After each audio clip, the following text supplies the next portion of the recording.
ನಮಸ್ಕಾರಂ ಅಮ್ಮ. ನಮಸ್ಕಾರಂ. ಆರಂಭ अस्मद्गुरुभ्यो नमः, अस्मत्परमगुरुभ्यो नमः, अस्मत्सर्वगुरुभ्यो नमः. श्रीमते रामानुजाय नमः. रामानुजदयापात्रं ज्ञानवैराग्यभूषणं श्रीमद्वेङ्कटनाथार्यं वन्दे वेदान्तदेशिकं लक्ष्मीनाथसमारम्भां नाथे अवनमध्यमाम् अस्मदाचार्यपर्यन्तां वन्दे गुरुपरम्परां यो नित्यमच्युतपदाम्बुजयुग्मरुक्मं व्यामोहतस्तदितराणि तृणाय मेने अस्मद्गुरोर्भगवतोऽस्य दैकसिन्धोः रामानुजस्य चरणौ शरणं प्रपद्ये. माता पिता युवतीस्तनया विभूतिः सर्वं यदेव नियमेन मदन्मयानाम् आद्यस्य न कुलपतेर्वकुलाभिरामं श्रीमत्तदङ्घ्रियुगलं प्रणमामि मूर्धा भूतं सरश्च वरदाह्वयवट्टनाथ श्रीभक्तिसारकुलशेखर योगिवाहान् भक्ताङ्घ्रिरेण परकालयति नमिष्यान् श्रीमत्पराङ्कुशमुनिं प्रणतोऽस्मि नित्यम्. श्रीमान् वेङ्कटनाथार्यः कवितार्किककेसरीः वेदान्ताचार्यवर्यो मे सन्निधत्तां सदा हृदि. गुरुभ्यस्तद्गुरुभ्यश्च नमो वाक्मदीमहे वृणीमहे च तत्राद्यौ दम्पती जगदाम्पति स्वशेषभूतेन मया स्वीयैः सर्वपरिच्छदैः विधातुं प्रीतमात्मानं श्रीमान् प्रकृमते स्वयं शुक्लाम्बरधरं विष्णुं शशिवर्णं चतुर्भुजं प्रसन्नवदनं ध्यायेत् सर्वविघ्नोपशान्तिः. यस्य द्विरदवक्त्राद्याः पारिषद्याः परशतं विघ्नं निघ्नन्ति सततं विश्वक्सेनं तमाश्रये. ज्ञानानन्दमयं देवं निर्मलं स्फटिकाकृतिम् आधारं सर्वविद्यानां हयग्रीवमुपास्महे. व्यासं वसिष्ठनप्तारं शक्तये पौत्रमकल्मषं पराशरात्मजं वन्दे सुखदातं तपोनिधिं व्यासाय विष्णुरूपाय व्यासरूपाय विष्णवे नमो वै ब्रह्मनिधये वासिष्ठाय नमो नमः. अविकाराय शुद्धाय नित्याय परमात्मने सदैकरूपरूपाय विष्णवे सर्वजिष्णवे सम्यङ् कलापेन महता भारतेन च उपबृंहितवेदाय नमो व्यासाय विष्णवे मुनिं सिद्धां बुधाभासं वेदव्यासमकल्मषं वेदव्यासं सरस्वत्या वासं व्यासं नमाम्यहम्. अचतुर्वदनो ब्रह्मा द्विबाहुरपरो हरिः अफाललोचनः शम्भुः भगवान् बादरायणः कृष्णं कमलपत्राक्षं पुण्यश्रवणकीर्तनं वासुदेवं जगद्योनिं नौमि नारायणं हरिं. कृष्णाय यादवेन्द्राय ज्ञानमुद्राय योगिने नाथाय रुक्मिणीशाय नमो वेदान्तवेदिने सारथ्यमर्जुनस्याजौ कुर्वन् गीतामृतं लोकत्रयोपकाराय तस्मै कृष्णात्मने नमः. सर्वोपनिषदो गावः दोग्धा गोपालनन्दनः पार्थो वत्सस्वतीर्भोक्ता दुग्धं गीतामृतं महते मलनिर्मोचनं पुंसां जलस्नानं दिने दिने सगद्गीताम्बसि स्नानं संसारमलमोचनं गीतासु गीता कर्तव्या किमन्यैः शास्त्रविस्तरैः का स्वयं पद्मनाभस्य मुखपद्माद्यनिःसृताः. सर्वशास्त्रमयी गीता सर्वदेवमयो हरिः सर्वतीर्थमयी गंगा सर्वधर्ममयो मनः यस्मिन् प्रसाद समुखे कवयो विदेते शास्त्राण्यशास्त्रयः यन्महिमाश्रयाणि कृष्णेन तेन यदि स्वयमेव गीतं शास्त्रस्य तस्य सदृशं किमस्ति शास्त्रं. भीष्मद्रोणतटा जयद्रथजला गान्धार नीलोत्पला शल्यग्राहवती कृपेण वहिनी कर्णेन वेलाकुला अश्वत्थाम विकर्णघोरमकरा दुर्योधनावर्तिनी सोत्तीर्णा खलु पाण्डवैरणनदी कैवर्तके केशवे नमोऽस्तु ते व्यासविशालबुद्धे पुल्लारविन्दाय तपत्रनेत्र येन त्वया भारततैलपूर्णः प्रज्वालितो ज्ञानमयप्रदीपः प्रपन्नपारिजाताय तोत्रवेत्रैकपाणिये ज्ञानमुद्राय कृष्णाय गीतामृतदये नमः. वसुदेवसुतं देवं कंसचाणूरमर्दनं देवकी परमानन्दं कृष्णं वन्दे जगद्गुरुं पाराशर्यवचः सरोजमवलं गीतार्थगन्धोत्कटं नानाख्यानखगेसरं हरिकथा सम्बोधनाबोधितं लोके सज्जनहृत्पदैरहराप्यपीयमानं मुदा भूयाद्भारतपङ्कजं कलिमलप्रध्वंसिनः श्रेयसे मूकं करोति वाचालं पङ्गुं लङ्घयते गिरिं यत्कृपादमहं वन्दे परमानन्दमाधवम्. यं ब्रह्मा वरुणेन्द्ररुद्रमरुतस्तन्वन्ति दिव्यैस्तवैः वेदैः साङ्गपदक्रमोपनिषदैः गायन्ति यं सामगाः ध्यानावस्थिततद्गतेन मनसा पश्यन्ति यं योगिनो यस्यान्तं न विदः सुरासुरगणा देवाय तस्मै नमः. आर्ताय प्रतिबोधितां भगवता नारायणेन स्वयं व्यासेन ग्रथितां पुराणमुनिना मध्ये महाभारतम् अद्वैतामृतवर्षिणीं भगवतीम् अष्टादशाध्यायिनीम् अम्ब त्वाम् अनुसन्धदामि भगवद्गीते भवद्वेषिणी. अष्टमैषी समेता श्री कृष्णाय परब्रह्मणे नमः. अथ श्रीमद्भगवद्गीतासु उपनिषत्सु ब्रह्म विद्यायां योगशास्त्रे श्रीकृष्णार्जुन संवादे ज्ञान विज्ञान योगो नाम सप्तमाध्याये पंचदश श्लोकः.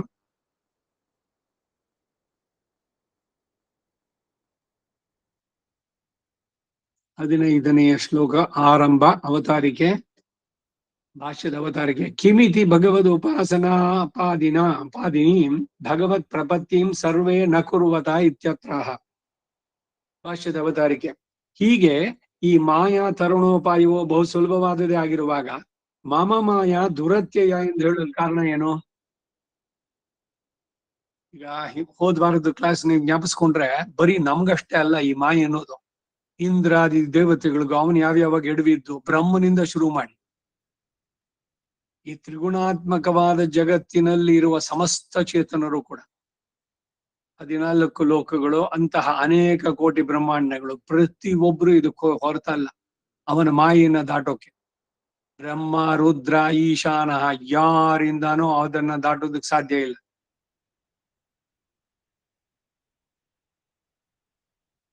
ಅದನ್ನ ತಾಡ್ಬೇಕಾದ್ರೆ ನನ್ನಲ್ಲೇ ಶರಣಾಗಬೇಕು. ಅಷ್ಟು ಸುಲಭವಾಗಿ ಹೇಳದ್ನಲ್ಲ, ಮತ್ತೆ ಇದು ಯಾಕೆ ಬೇಕು? ಮಮ ಮಾಯಾ ದುರತ್ಯ ಅಂತ ಯಾಕೆ ಹೇಳ್ದ ಅನ್ನೋ ಪ್ರಶ್ನೆ. ಹಾಗಾದ್ರೆ ಅನುಷ್ಠಿಸಲು ಶಕ್ತಿಯೋ ಅಧಿಕಾರವೂ ಇರುವ ಸರ್ವರು ಅನುಷ್ಠಿಸಿ ಮಾಯಾ ಬಂಧದಿಂದ ತಪ್ಪಿಸ್ಕೊಳ್ಬೋದಲ್ಲ. ಅದೇ ತಕ್ಕೆ ಎಲ್ಲರೂ ಅನುಷ್ಠಿಸೋದಿಲ್ಲ ಎನ್ನುವುದನ್ನ ಸಹಿತವಾಗಿ, ಕಾರಣ ಸಹಿತವಾಗಿ ಮುಂದಿನ ಶ್ಲೋಕದಲ್ಲಿ ಹೇಳಲ್ಪಡುತ್ತೆ ಎಂದು ಅವತಾರಿಕೆಯನ್ನು ದಯಪಾಲಿಸಿದ್ದಾರೆ. ಕಿಮಿತಿ ಇದೇ ತಕ್ಕೆ ಭಗವದ್ ಉಪಾಸನಾಪಾದಿನಿ, ಭಗವಂತನ ಉಪಾಸನೆಯನ್ನ ಸುಕರವಾಗಿ ಕೈಗೂಡಿಸುವ ಭಗವತ್ ಪ್ರಪತ್ತಿ, ಈಗ ಹೇಳಲ್ಪಟ್ಟಂತಹ ಭಗವಂತನಲ್ಲಿ ಶರಣಾಗತಿಯನ್ನ ಸರ್ವೇ, ಅದಕ್ಕೆ ಅರ್ಹರಾದಂತಹ ಸಮಸ್ತರು. ಇಲ್ಲಿ ಸರ್ವೇ ಎಂಬ ಪದ ಇದ್ರು ಉಪಾಸನಾರ್ಹ ಸರ್ವೇ ಎಂದು ಸಂಕೋಚಪಡಿಸಿ ಅರ್ಥ ಹೇಳತಕ್ಕದ್ದಾಗಿದೆ ಎಂದ್ರು ಇವರು. ಉಪಾಸನೆಗೆ ಅರ್ಹತೆ ಅದು ಬಹಳ ಸೂಕ್ಷ್ಮ. ಅರ್ಹತೆ ಇರೋರಿಗೆ ಅಂತಂದ್ರು. ಇಂತಹ ಪ್ರಯೋಜನಗಳು ಅನೇಕ ಇದೆ. ಹಾಗೆ ಅರ್ಥ ಹೇಳದೇ ಇದ್ರೆ ಶಾಸ್ತ್ರ ಸಾಮಂಜಸ್ಯವು ಫಲಾಯನ ಸೂಕ್ತವನ್ನು ಜಪಿಸುತ್ತೆ. ನ ಕುರುವತೆ ಅನುಷ್ಠಿಸೋದಿಲ್ಲ ಯಾಕೆ ಇತ್ಯತ್ರಃ. ಈ ಶಂಕೆಗೆ ಸಮಾಧಾನವನ್ನ ಶ್ರೀಕೃಷ್ಣ ಭಗವಾನ್ ಹೇಳ್ತಾರೆ. ಹಿಂದೆ ಹೇಳಲ್ಪಟ್ಟಂತ ಶರಣಾಗತಿ ಏನು ಅದ್ವಾರಕವೇ ಇಲ್ಲ ಸದ್ವಾರಕವೇ ಎಂಬ ವಿಚಾರದಲ್ಲಿ ಇದು ಎರಡಕ್ಕೂ ಅನ್ವಯಿಸುತ್ತೆ ಎಂಬ ಭಾವನೆಯಿಂದ ಅನಾಲೋಚಿತ ವಿಶೇಷ ಅಶೇಷ ಲೋಕ ಶರಣ್ಯ ಎಂಬಲ್ಲಿ ಸೂಚಿಸಿ ಇಲ್ಲಿ ಪ್ರಕರಣಕ್ಕೆ ಅನುಗುಣವಾಗಿ ಈ ಶರಣಾಗತಿಯು ಸದ್ವಾರಕವಾಗಿ ಭಕ್ತಿಯೋಗವನ್ನು ಉಂಟು ಮಾಡುವಂತಹದ್ದು ಎಂದು ತಿಳಿಸೋದಕ್ಕಾಗಿ ಭಗವದ್ ಉಪಾಸನಾಪಾದನೀಂ ಭಗವತ್ ಪ್ರಪತ್ತೀಂ ಎಂಬ ಪ್ರಯೋಗ. ಇನ್ನು ಶ್ಲೋಕಕ್ಕೆ ಬರೋಣ. ನಮಾಂ ದುಷ್ಕೃತಿನೋ ಮೂಢಾಃ ಪ್ರಪದ್ಯಂತೆ ನರಾಧಮಾಃ ಮಾಯಯಾಪಹೃತ ಜ್ಞಾನ ಆಸುರಂ ಭಾವಮಾಶ್ರಿತಾಃ. ಅರ್ಥ, ಈ ಮಾಯಾ ತರುಣೋಪಾಯ ದಾಟೋದು ಶರಣಾಗತಿಯಾಗಿ ಸುಲಭವಾಗಿ ತೋರ್ತಾ ಇದ್ರು ಕೂಡ ತಸ್ಯ ವಶೀಕರಣಂ ತತ್ ಶರಣಾಗತಿರೇವ ಭಕ್ತಿ ಅಥವಾ ಅನನ್ಯಯ ಶಕ್ಯ. ಭಕ್ತಿ ಇಲ್ದಿದೆ ನನ್ನನ್ನು ಪಡೆಯೋಕೆ ಆಗೋಲ್ಲ ಎಲ್ಲ ಭಗವದ್ಗೀತೆನಲ್ಲಿ ಹೇಳದ. ಆ ಭಕ್ತಿಯ ಸ್ಥಾನದಲ್ಲಿ ನೀನೇ ಇದ್ಕೊಂಡು ನಮ್ಮನ್ನ ರಕ್ಷಿಸು ಅಂತ ಹೇಳಿ ಈ ಪ್ರಪತ್ತಿ ಮಾಡ್ತಾ ಇರೋದು. ಸೊ ಇಲ್ಲಿ ಪ್ರಪತ್ತಿ ನನಗೆ ಭಕ್ತಿ ಚೆನ್ನಾಗಿ ವೃದ್ಧಿಯಾಗಲಿ ಅಂತ ಕೇಳ್ತಾ ಇರೋದು, ನನಗೆ ಡೈರೆಕ್ಟ್ ಆ ಮೋಕ್ಷ ಕೊಡೋ ಅಂತ ಕೇಳ್ತಿಲ್ಲ. ಸೊ ಪ್ರಕರಣಕ್ಕೆ ಅನುಗುಣವಾಗಿ ಹೇಳ್ತಾ ಇದ್ದಾರೆ. ಅದು ದುರತ್ಯಯ ಅಂತ ಹೇಳ್ತಾಳ ಅಂದ್ರೆ ಅದು ಹೇಗೆ ಅಂತಂದ್ರೆ ಅರ್ಜುನ ಪ್ರಶ್ನಿಸಬಹುದು ಅಂತ ಭಾವಿಸಿ ಹಿಂದೆ ಮಾಡಿದ ಸುಕೃತ ದುಷ್ಕೃತಗಳೇ ಈ ಶರಣಾಗತಿಯನ್ನು ಅನುಷ್ಠಿಸುವುದಕ್ಕೂ ಅನುಷ್ಠಿಸದೇ ಇರುವುದಕ್ಕೂ ಕಾರಣ ಎಂದು ಈ ಮುಂದಿನ 2 ಶ್ಲೋಕಗಳ ಮೂಲಕ ತಿಳಿಸುವವರಾಗಿ, ಲೋಕದಲ್ಲಿ ದುಷ್ಕೃತಿಗಳೇ ಹೆಚ್ಚಾದದ್ದರಿಂದ ಆ ದುಷ್ಕೃತ ಪರಿಪಾಕವು ಅವರನ್ನ ಶರಣಾಗತಿ ಅನುಷ್ಠಾನ ಮಾಡಲು ಬಿಡೋದಿಲ್ಲ ಎಂದು ಹೇಳಿ, ಹಾಗೆ ಶರಣಾಗತಿಯನ್ನ ಅನುಷ್ಠಿಸದಂತಹ ದುಷ್ಕೃತಿಗಳನ್ನ ಉತ್ತರೋತ್ತರ ದುಷ್ಕೃತಾತಿಶಯದಿಂದ 4 ವಿಧ ಎಂದು, ಹಾಗೆಯೇ ಅದರ ಮುಂದಿನ ಶ್ಲೋಕದಲ್ಲಿ ಶರಣಾಗತಿಯನ್ನು ಅನುಷ್ಠಿಸುವವರು ಸುಕೃತಿಗಳು ಎಂದು, ಅವರೂ ಕೂಡ ತಾರತಮ ಭೇದದಿಂದ 4 ವಿಧ ಎಂದು ಉಪದೇಶಿಸುತ್ತಾರೆ. ಮುಂದಿಂದಕ್ಕೆಲ್ಲದಕ್ಕೂ ಇಂಟ್ರೊಡಕ್ಷನ್ ಇದು. ಅನೇಕರು ನಮಾಂ ಪ್ರಪದ್ಯಂತೆ, ನನ್ನನ್ನು ಕುರಿತು ಶರಣಾಗತಿಯನ್ನು ಅನುಷ್ಠಿಸೋದಿಲ್ಲ. ಯಾಕೆ ಅಂದ್ರೆ ಅವರು ದುಷ್ಕೃತಿನಃ, ಹಿಂದೆ ದುಷ್ಕರ್ಮಿಗಳಾಗಿ ಪಾಪಿಷ್ಠರಾಗಿ ಹುಟ್ಟಿರುವವರು. ಆದ್ದರಿಂದಲೇ ಪುನಃ ಪುನಃ ಸಂಸಾರದಲ್ಲಿ ಬಿದ್ದು ನರಳುತ್ತಾರೆ ಎಂದು ಬಹುನಾಂ ಜನ್ಮನಾಮಂತೆ ಎಂದು ಮುಂದೆ ಹೇಳಲ್ಪಡುತ್ತೆ. ನಾವುಗಳೆಲ್ಲರೂ ಸೃಷ್ಟಿ ಮೊದಲುಗೊಂಡು ಇದುವರೆಗೂ ಶರಣಾಗತಿಯನ್ನ ಅನುಷ್ಠಿಸದಂತಹ ಗೋಷ್ಠಿಗೆ ಸೇರಿದವರು ಎಂದು ಹೇಳಿದಂತಾಯ್ತು. ಸರಿನಾ? ಖಂಡಿತ ಸರಿ. ಏನ್ ಸಂದೇಹನೇ ಬೇಡ. ಯಾರ್ಯಾರಿಗೆ ಕರ್ಮದ ಶರೀರ ಇದೆಯೋ ಅವರೆಲ್ಲರೂ ಕೂಡ ಶರಣಾಗತಿಯನ್ನು ಅನುಷ್ಠಿಸಿಲ್ಲ. ಅದಕ್ಕೆ ಮತ್ತೆ ಮತ್ತೆ ಹುಟ್ಟು ಸಾವಿನ ಚಕ್ರದಲ್ಲೇ ಬಂದಿದ್ದೀವಿ. ಈಗೇನೋ ಭಗವಂತನ ಕೃಪೆ, ನಮ್ಮ ಆ ದುಷ್ಕೃತಿಗಳು, ಭಗವಂತನ ಪ್ರಾಪ್ತಿಗೆ ವಿರೋಧಿಯಾದಂತಹದ್ದು ಅದೆಲ್ಲ ತೊಲಗ್ತಾ ಇದೆ. ಅದಕ್ಕೆ ಪೂರಕವಾಗಿ ಭಗವಂತನೇ ಮಾಡಿಸ್ಬಿಡ್ತಾನೆ. ಈ ಕೆಲಸ ಇಲ್ಲ ಎಲ್ಲ ಹೇಗ್ ನೋಡಿ, ಎಲ್ಲವನ್ನು ಅವನೇ ನಡೆಸ್ತಾನೆ ಅಂದ್ರೆ ಆ ಮನಸ್ಸು ಬುದ್ಧಿಯನ್ನು ಕೊಡೋನು ಅವನೇ. ಎಲ್ಲ ಇದ್ರು ಕೂಡ ಇವನು ಮನಸ್ಸೇ ಇಲ್ದಿದ್ರೆ ಏನೋ ಮಾಡ್ತಾನೇನೋ. ದುಡ್ಡಿದೆ ಅವನ ಹತ್ರ, ಸಮಯ ಇದೆ, ಎಲ್ಲ ಗೊತ್ತಿದೆ, ಎಲ್ಲಾನು ಇದೆ, ಆದ್ರೂ ಮಾಡೋಲ್ಲ. ಯಾಕೆ? ಅವನ ಕರ್ಮ. It is not allowing. ಆ ಒಳ್ಳೆ ಕೆಲಸ ಮಾಡೋದಕ್ಕೆ ಬಿಡ್ತಾ ಇಲ್ಲ. ಅದು ಗಡ್ಡಿ ಆಗುವಂತಹದ್ದು.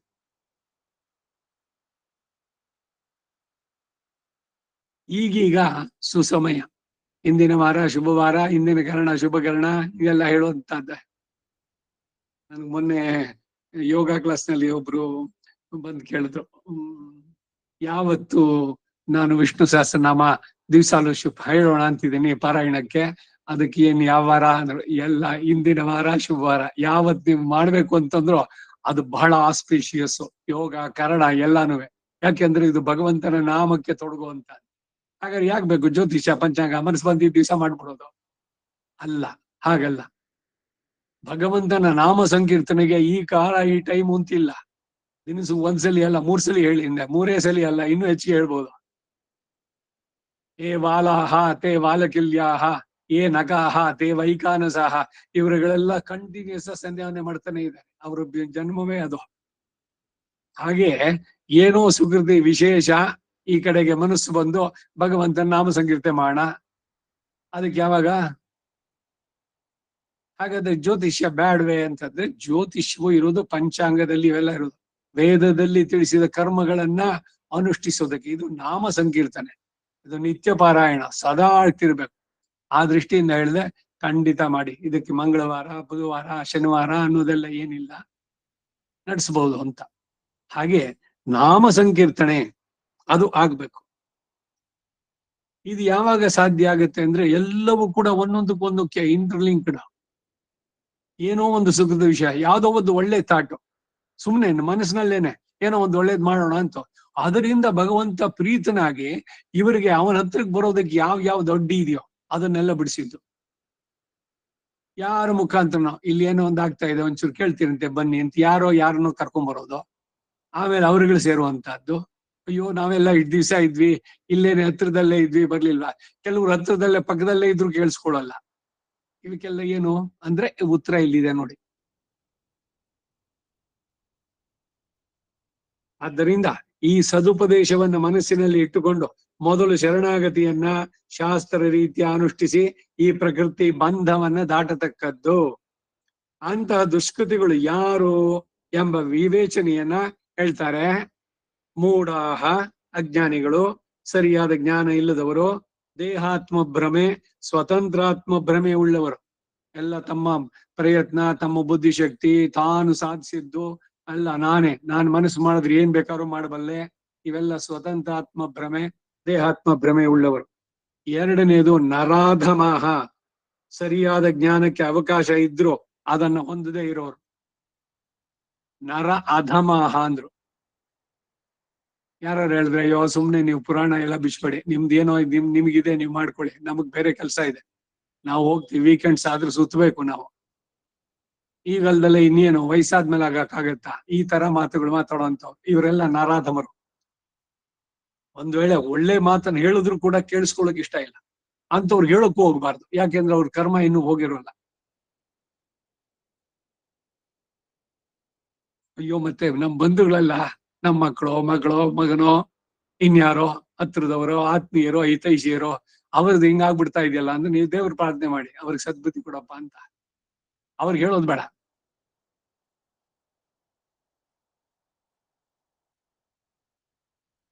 ಉಪಾಯ ಅನುಷ್ಠಾನಕ್ಕೆ ಇದ್ರೂ ಕೂಡ ವಿಶ್ವಾಸ ಶೂನ್ಯರಾಗಿ ಮಾಡದೇ ಇರುವವರು, ಜ್ಞಾನಕ್ಕೆ ಅವಕಾಶವೇ ಇಲ್ಲದೆ ಇರುವವರಿಗಿಂತ ಜ್ಞಾನವನ್ನು ಹೊಂದಿದ್ರು ವಿಶ್ವಾಸ ಶೂನ್ಯರಾಗಿ ಉಪಾಯ ಅನುಷ್ಠಾನ ಮಾಡದೇ ಇರುವುದರಿಂದ ಅವರು ನರಾಧಮರು. ಇವರು ಹೆಚ್ಚು ದುಷ್ಕೃತಿಗಳು ಅಂತಾರೆ. ಮಾಯಯಾಪ ಹೃತಜ್ಞಾನ, ಇಲ್ಲಿ ಅಪಹೃತ ಜ್ಞಾನ ಎಂದಿರೋದ್ರಿಂದ ಈ ದುಷ್ಕೃತಿಗಳು ಕೂಡ ಮೊದಲು ಜ್ಞಾನವಿದ್ದು ಅನಂತರ ಅಪಹೃತ ಜ್ಞಾನರು ಎಂದಾಯಿತು. ಇತರರ ಮಾಯಾವಾದಗಳಿಗೆ ಒಳಪಟ್ಟು ಜ್ಞಾನವನ್ನು ಕಳೆದುಕೊಂಡವರು. ಹಿಂದಿನ ನರಾಧಮರು ತಮಗೆ ಈ ಜ್ಞಾನದಲ್ಲಿ ವಿಶ್ವಾಸವಿಲ್ಲದೆ ಬಿಟ್ಟವರು. ಆದರೆ ಇವರು ಸಹವಾಸಕ್ಕೆ ಅನರ್ಹರಾದಂತಹ ಕುದೃಷ್ಟಿಗಳೊಂದಿಗೆ ಬುದ್ಧಿಪೂರ್ವಕವಾಗಿ ಸೇರಿ ಅವರ ಕುತರ್ಕಗಳಿಗೆ ವಶರಾಗಿ ಅದರಿಂದ ಅಪಹೃತ ಜ್ಞಾನರು. ಸರಿಯಾದ ಜ್ಞಾನ ಹಾಳಾಗುವಂತ. ಅದಕ್ಕಾಗಿ ಭಗವಂತನನ್ನೋ ಭಗವಂತನ ಕೃತಿಗಳನ್ನೋ ಪುರಾಣಗಳನ್ನೋ ಇದನ್ನೆಲ್ಲ ತಮಾಷೆ ಮಾಡ್ತಾರೆ, ಗೇಲಿ ಮಾಡ್ತಾರಲ್ಲ, ಅಂತವ್ರ ಜೊತೆ ಸಂವಾದಕ್ಕೆ ಹೋಗ್ಬೇಡಿ. ಅವ್ರ ನಕ್ಕಾಗಿ ನೀವು ನಗೋದು ಇದೊಂದು ಅಪಚಾರ. ಭಗವಂತನ ಬಗ್ಗೆ, ಭಗವತ್ ಶಾಸ್ತ್ರದ ಬಗ್ಗೆ ಪ್ರತ್ಯಕ್ಷಂ ಕೃಷ್ಣ ಏವಹಿ ಭಾಗವತದ ಬರೋ ಶ್ಲೋಕಗಳು ಒಂದೊಂದು ಕೂಡ ಸಾಕ್ಷಾತ್ ಕೃಷ್ಣನೇ ಆ ಗ್ರಂಥದ ರೂಪದಲ್ಲಿ ಇದ್ದಾನೆ ಅಂತ.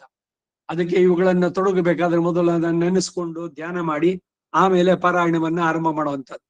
ಪುಸ್ತಕಕ್ಕೇನೆ ಷೋಡಶೋಪಚಾರಗಳು ಇವೆಲ್ಲ.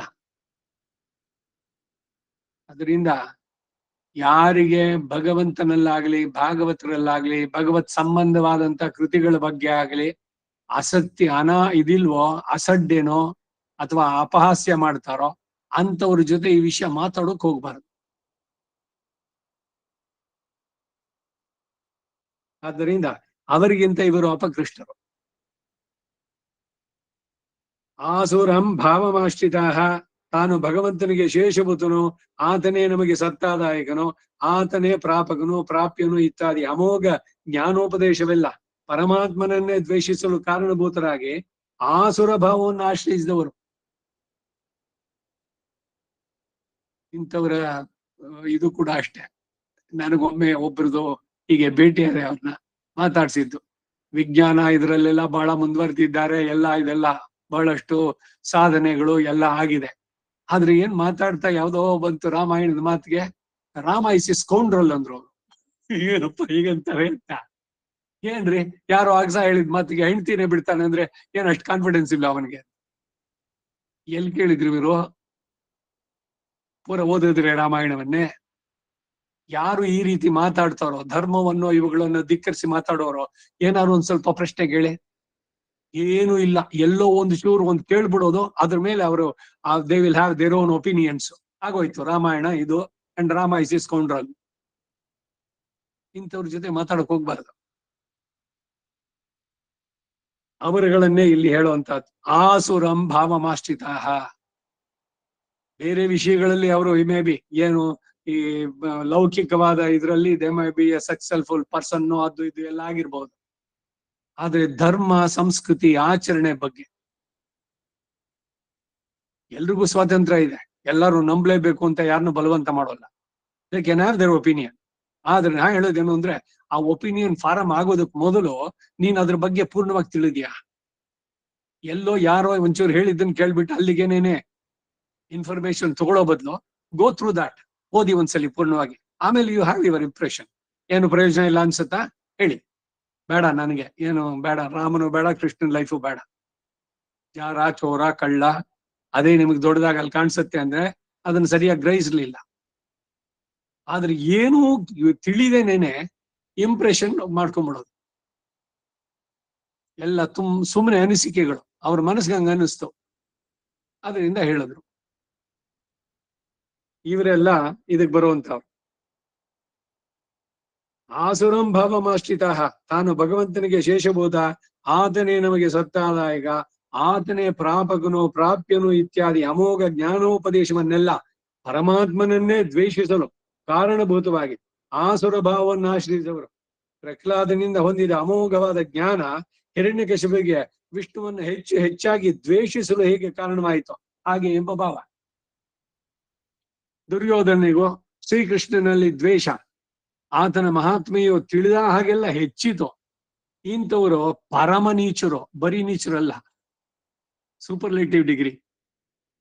ಹೀಗೆ ದುಷ್ಕೃತಿಗಳಾಗಿಯೂ ದುಷ್ಕೃತ ತಾರತಮ್ಯ ಇರೋದ್ರಿಂದ ಅವರು ತನ್ನನ್ನು ಶರಣು ಹೊಂದುವುದಿಲ್ಲ ಎಂದು ಹೇಳಿದರು ಎಂದು ತಾತ್ಪರ್ಯ.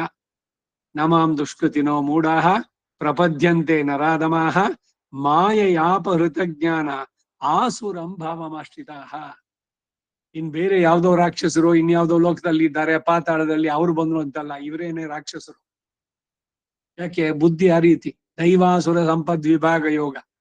ಮನುಷ್ಯ ದೈವಿ ಸಂಪತ್ತನ್ನ ಬೆಳೆಸ್ಕೊಂಡ್ರೆ ಅವನು ಮನುಷ್ಯತ್ವದಿಂದ ಮೇಲಕ್ಕೇರ್ತಾನೆ. ಆದ್ರೆ ಆಸುರಿ ಗುಣಗಳೇ, ಭಾವಗಳೇ, ನಡತೆ, ಬಿಹೇವಿಯರ್ ಎಲ್ಲ ಆದ್ರೆ ಅವ್ರ ರಾಕ್ಷಸರಿಗೆ ಏನ್ ಕಡಿಮೆ?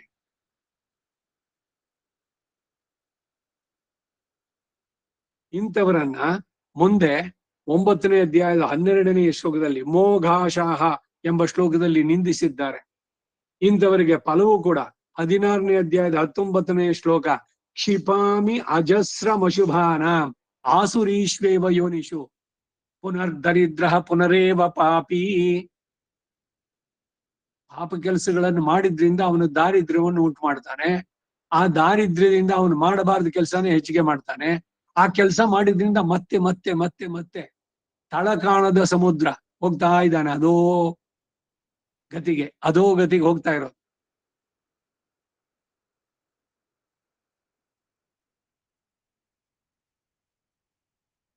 ಅನೇಕ ವ್ಯಾಖ್ಯಾತೃಗಳು ಈ 4 ವಿಶೇಷಣಗಳು ಎಲ್ಲ ದುಷ್ಕೃತಿಗಳಿಗೂ ಅನ್ವಯಿಸುತ್ತೆ ಎಂದು ಬರೆದಿದ್ದಾರೆ. ಶರಣಾಗತಿಯನ್ನ ಅನುಷ್ಠಿಸದೇ ಇರುವರೆಲ್ಲರಿಗೂ ಇಂತಹ 4 ಗುಣಗಳು ಸಮುಚ್ಚಯವಾಗಿ ಇರೋದನ್ನ ಲೋಕದಲ್ಲಿ ಕಂಡಿರೋದಿಲ್ಲ. ಜ್ಞಾನ ಶೂನ್ಯನು ಶರಣಾಗತಿಯನ್ನು ಅನುಷ್ಠಿಸೋದಿಲ್ಲ. ಆದ್ದರಿಂದ ಆತನು ನರಾಧಮ ಹೇಗೆ? ಹಾಗೆ ಶರಣಾಗತಿಯನ್ನು ಅನುಷ್ಠಿಸದವರೆಲ್ಲರೂ ಆಸುರ ಭಾವವನ್ನೇ ಹೊಂದಿರಬೇಕೆಂಬ ನಿಯಮ ಏನು? ಅನುಷ್ಠಿಸದೇ ಇರೋರೆಲ್ಲ ಆಸುರ ಭಾವ ಹೊಂದಿರಬೇಕು ಅಂತ ನಿಯಮ ಇದೆಯೇನೋ? ಅಸುರ ಭಾವವನ್ನು ಹೊಂದಿದವನು ತುಂಬಾ ನಿಕೃಷ್ಟ, ಮೂಢನು ಅಷ್ಟು ನಿಕೃಷ್ಟನಾಗುವನೇ. ಆದ್ದರಿಂದ ನಿಕೃಷ್ಟತೆಯಲ್ಲೂ ತರತಮ ಭಾವ ಈ ಶ್ಲೋಕದಲ್ಲಿ ಹೇಳ್ಪಟ್ಟಿದೆ ಅಂತ ಹೇಳೋದೇ ಸಮಂಜಸ. ಈ ಬೇರೆ ವ್ಯಾಖ್ಯಾನಗಳು ಏನೇನಿದೆಯೋ ಇದಕ್ಕೆ ಬರೆದವರು ಅದನ್ನು ಎಲ್ಲದನ್ನು ನೋಡ್ತಾರೆ, ಕಂಪೇರ್ ಮಾಡಿ ಹೇಳ್ತಾ ಇದ್ದಾರೆ. ಈ ಶ್ಲೋಕದಲ್ಲಿ ದುಷ್ಕೃತಿಗಳ ವಿಷಯವನ್ನು ಹೇಳಿ ಮುಂದಿನ ಶ್ಲೋಕದಲ್ಲಿ ಸುಕೃತಿಗಳ ವಿಷಯವನ್ನು ಹೇಳೋದರಿಂದ ಈ 2 ಶ್ಲೋಕಗಳು ಒಟ್ಟಿಗೆ ಪಠನೀಯಗಳು. ದುಷ್ಕೃತಿಗಳಿಗೆ ಈ ಶ್ಲೋಕದಲ್ಲಿ 4 ವಿಶೇಷಗಳಿಂದ 4 ವಿಧ ದುಷ್ಕೃತಿಗಳೆಂದು, ಉತ್ತರ ಶ್ಲೋಕದ ಹಾಗೆಯೇ ಸುಕೃತಿಗಳು 4 ವಿಶೇಷಣಗಳಿಂದ 4 ವಿಧ ಎಂದು, 2ಕ್ಕೂ ಮಧ್ಯೆ ಚತುರ್ವಿಧಾಹ ಎಂದು ಹೇಳಿದರೆ ಹಿಂದಕ್ಕೆ ದುಷ್ಕೃತಿಗಳ ವಿಷಯದಲ್ಲಿ ಚತುರ್ವಿಧ ನ ಭಜಂತೆ ಮಾಂ ಎಂಬ ಅರ್ಥ ಸೂಚಿತವಾಗುವುದರಿಂದ ನಮಾಂ ದುಷ್ಕೃತಿನೋ ಪ್ರಪದ್ಯಂತೆ ಎಂಬಲ್ಲಿ ಚತುರ್ವಿಧಾಹ ನ ಪ್ರಪದ್ಯಂತೆ ಎಂದು ಇಟ್ಕೊಳ್ಳೋದು ಸಮಂಜಸವಾಗತ್ತೆ ಅಂತ. ಈಗ ಈ 15ನೇ ಶ್ಲೋಕಕ್ಕೆ ರಾಮಾನುಜರ ಭಾಷ್ಯ. ದುಷ್ಕೃತಿನಃ ಪಾಪಕರ್ಮಾಣೋ ಮಾಂ ನ ಪ್ರಪದ್ಯಂತೆ ದುಷ್ಕೃತ ತಾರತಮ್ಯೇನ ತೇ ಚತುರ್ವಿಧ ಭವಂತಿ ಮೂಢಾಃ ನರಾಧಮಾಃ ಮಾಯಯಾಪಹೃತಜ್ಞಾನಾಃ ಆಸುರಂ ಭಾವಮಾಶ್ರಿತಾಃ. ಇವರೇ 4 ಕೆಟಗರಿ ಇತಿ. ಮೂಢಾಃ ವಿಪರೀತ ಜ್ಞಾನಾಃ ಪೂರ್ವೋಕ್ತ ಪ್ರಕಾರೇಣ ಭಗವತ್ ಶೇಷತೈಕರಸಂ ಆತ್ಮಾನ ಭೋಗ್ಯಜಾತಂಚ ಸ್ವಶೇಷತೆಯ ಮನ್ಯಮಾನಾಃ. ನರಾಧಮಾಃ ಸಾಮಾನ್ಯೇನ ಜ್ಞಾತೇಪಿ ಮತ್ಸ್ವರೂಪೆ ಮದೌನ್ಮುಖ್ಯಾನ್ ಅನರ್ಹಾಃ ಮಾಯಯಾಪಹೃತಜ್ಞಾನಃ ಮದ್ವಿಷಯಂ ಮದೈಶ್ವರ್ಯ ವಿಷಯಂಚ ಜ್ಞಾನಂ ಪ್ರಸ್ತುತಂ ಯೇಷಾಂ ತದ್ ಅಸಂಭಾವನಾಪಾದಿನೀಭಿಃ ಕೂಟಯುಕ್ತಿಭಿಃ ಅಪಹೃತಂ ತೇ ತಥೋಕ್ತಾಃ. ಆಸುರಂ ಭಾವಮಾಶ್ರಿತಾಃ ಮದ್ವಿಷಯಂ ಮದೈಶ್ವರ್ಯ ವಿಷಯಂಚ ಜ್ಞಾನಂ ಸುದೃಢಂ ಉಪಪನ್ನಂ ಯೇಷಾಂ ದ್ವೇಷಾಯೈವ ಭವತಿ ತ ಆಸುರಂ ಭಾವಮಾಶ್ರಿತಾಃ ಉತ್ತರೋತ್ತರಾಃ ಪಾಪಿಷ್ಟತಮಾಃ. ಒಬ್ಬರಿಗಿಂತ ಒಬ್ಬರು ಕ್ರಮಕ್ರಮವಾಗಿ ಪರಮ ನೀಚರಾಗ್ತಾರೆ. ಮೊದಲು ಮೂಢ, ಆಮೇಲೆ ನರಾಧಮ, ಆಮೇಲೆ ಮಾಯೆಯಿಂದ ಅಪಹೃತ ಜ್ಞಾನನಾದವನು, ಆಮೇಲೆ ಆಸುರ ಭಾವವನ್ನ ಹೊಂದಿದವನು. ಈಗ ಈ ಭಾಷ್ಯದ ಅರ್ಥ, ಯಾರು ತನ್ನನ್ನ ಶರಣು ಹೊಂದುವುದಿಲ್ಲವೋ ಎಂಬ ಪ್ರಶ್ನೆ ಉಂಟಾಗಬಹುದು ಅಂತ ಯೋಚಿಸಿ ದುಷ್ಕೃತಿಗಳು ಪ್ರಪದನವನ್ನ ಅನುಷ್ಠಿಸುವುದಿಲ್ಲ ಎಂದು ಹೇಳುತ್ತಾರೆ. ಇಲ್ಲಿ ಆಳ್ವಾರು ಏನ್ ಹೇಳಿದ್ರು? ಅಣಿಯನಾಗುಂ ತನತಾಳ್ ಅடைந்தார்க்கெல்லாம் அன்பனாகும் தனதாள் அடைந்தார்க்கெல்லாம் மரணமானால் வைகுந்த குணக்கோன் பொய்யனாகும் புறமே தொழுவார்க்கெல்லாம். ಸುಳ್ಳಾಗ್ತಾನೆ, ಅವನಿಲ್ಲ. ಯಾರು ನಂಬಲ್ಲು ಅಂತವ್ರಿಗೆ ಅವನಿಲ್ಲ. ಎಸ್, ನಂಬಿದರೆ ಉಂಟು, ಅವನಿದ್ದಾನೆ. ಅದಕ್ಕೇನೆ ಪರೀಕ್ಷಾ ಜಗನ್ನಾಥ. ನಾವು ನಾವು ಅವನನ್ನು ಎಷ್ಟು ನಂಬ್ತೀವಿ ಅನ್ನೋದನ್ನ ಪರೀಕ್ಷೆ ಮಾಡ್ತಾನೆ. ನಾವು ಕೇಳಿದ್ದೆಲ್ಲ ಕೊಡ್ತಾ ಇದ್ರೆ ಎಸ್ ಅವನಿದ್ದಾನೆ. ಏನೋ ನೀವು ಕೇಳಿದ್ದನ್ನ ಅವನು ಕೊಡ್ಲಿಲ್ಲ, ಅವಾಗ ಕೆಲವೊಮ್ಮೆ ಅವನ ಕೃಪೆ ಅನ್ನೋದು ಬರೋದು ನಿಧಾನ ಆಗತ್ತೆ. ಅದಕ್ಕೆ ಆ ಹಿಂದಿನಲ್ಲಿ ಒಂದ್ ಗಾದೆ ಹೇಳ್ದಲ್ಲ, ಭಗವಾನ್ ಕಾ ಇದ್ರಲ್ಲಿ ದೇರ್ ತೋ ಹೈ ಅಂದೇರ್ ನಹಿ ಹೈ ಅಂತ ಅಂದ್ಬಿಟ್ಟು ಒಂದ್ ಹೇಳ್ತಾರೆ. ನಿಧಾನ ಯಾಕೆ ಅಂದ್ರೆ ಪರೀಕ್ಷಾ ಕೊಡುವಂತ ಜೀವನದಲ್ಲಿ ಕೊಡುವ ಶಿಕ್ಷೆಗಳು, ಸಂದರ್ಭಗಳು, ಕಠಿಣ ಪರಿಸ್ಥಿತಿಗಳು ಅಂತದ್ರಲ್ಲಿ ನಮ್ಮ ಬಿಹೇವಿಯರ್ ಹೆಂಗಾಗತ್ತೆ. ಎಲ್ಲ ಬರೀ ಎಲ್ಲ ಚೆನ್ನಾಗಿದ್ದಾಗ ಬೇಕಾದ್ರೆ ಎಲ್ಲ ಹೇಳ್ಬಿಡ್ಬೋದು, ವೈರಾಗ್ಯ ಇವೆಲ್ಲ. ಅದೇ ಅನುಭವಿಸಿದಾಗ ಬಂದಾಗ ಅವಾಗ ಎಷ್ಟರ ಮಟ್ಟಿಗೆ ಇದು ಜಳ್ಳೋ ಇಲ್ಲ ನಿಜವಾಗ್ಲೂ ನಂಬ್ತಾನೋ. ವಿಘ್ನಗಳು ಪುನಃ ಪುನಃ ಬರ್ತಾ ಇದ್ರು ಕೂಡ ಭಗವಂತನಲ್ಲಿ ನಂಬಿಕೆ ಕಳ್ಕೋಬಾರದು. ಯಾಕೆ ಹಿಂಗಾಯ್ತು? ಇದೇ ಟೆಸ್ಟಿಂಗ್. ಭಗವಂತನ ಬಗ್ಗೆ ಎಲ್ಲ ಪ್ರಾರ್ಥನೆ ಇದು ಎಲ್ಲ ಮಾಡಿದ್ರು, ಆಯ್ತು. ಇದರದೆಲ್ಲ ಭಕ್ತಿ ಶ್ರದ್ಧೆಯಿಂದ ದಿವ್ಯ ಪ್ರಬಂಧ ಎಲ್ಲ ಅದನ್ನು ಕಲ್ತರು, ಮಾಡಿದ್ರು, ಎಲ್ಲ ಆಯ್ತು. ಆಮೇಲೆ ಏನೋ ಕರ್ಮಾಯುತವಾಗಿ ಕ್ಯಾನ್ಸರ್ ಅಂತ ಗೊತ್ತಾಯ್ತು. ಗೊತ್ತಾಗಿದ್ದ ತಕ್ಷಣ ಏನು? ಭಗವಂತನ ಮೇಲೆ ಕೋಪ. ನಾನು ಇಷ್ಟೆಲ್ಲ ಮಾಡಿದ್ದೀನಿ, ನನಗಿದನ್ನ ಕೊಟ್ಬಿಟ್ಟಿಲ್ಲ ಈ ರೋಗನ. ದೇವರು ಹೆಸರು ನನ್ನ ಮುಂದೆ ಎತ್ತಬೇಡಿ, ತಗೊಂಡೋಗ್ ಬಿಸಾಕಿ ಎಲ್ಲದನ್ನು. ದೇವ್ರ ಫೋಟೋ ಪುಸ್ತಕಗಳು ಒಂದು ಇರೋದು ಬೇಡ ಮನೆಯಲ್ಲಿ. Throw them everything. ಏನ್ ಮಾಡ್ದ ಅವನು ನನಗೆ? ಇದೇನೇನೆ ಭಗವಂತ, ಪರೀಕ್ಷೆ ಜಗನ್ನಾಥ.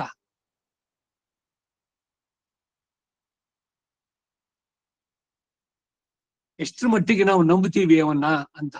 ಕೇಳಿದೆಲ್ಲ ಸಿಗ್ತಾ ಇದ್ರೆ ಅವನು, ಇಲ್ಲದಿದ್ರೆ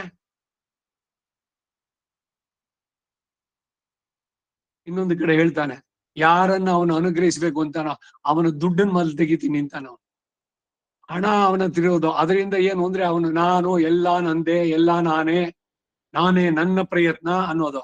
ಅದು ಹೋದಾಗ, ಹಣ ಹೋದ್ಮೇಲೆ ಏನು?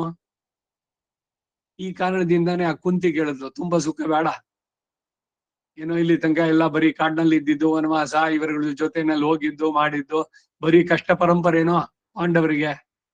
ಈಗೆಲ್ಲ ಯುದ್ಧ ಮುಗಿದಿದೆ, ಧರ್ಮರಾಜ ಅಭಿಷಿಕ್ತನಾಗಿದ್ದಾನೆ. ನೀನ್ ರಾಜಮಾತೆಯಾಗಿ ಆನಂದವಾಗಿ ಭೋಗವನ್ನು ಅನುಭವಿಸ್ತಾ ಇರ್ಬೋದಿತ್ತಲ್ಲ. ಬೇಡ ಕೃಷ್ಣ, ನನಗ್ ಸ್ವಲ್ಪ ಕಷ್ಟನೇ ಕೊಡೋದು. ಯಾಕೆ ಅಂದ್ರೆ ಮನುಷ್ಯನ ಸ್ವಭಾವನೇ ಹೀಗೆ, ಅದು ಮನುಷ್ಯನ ಇದಕ್ಕೆ ಬಂದದ್ದು. ಸುಖ ಬಂತು ಅಂತಂದ್ರೆ ನಾನು ಅನ್ನೋದು ಎತ್ತು, ನಾನು ಬಿಟ್ರೆ ಇಲ್ಲ. ನಾನು ನಾನು ನಾನು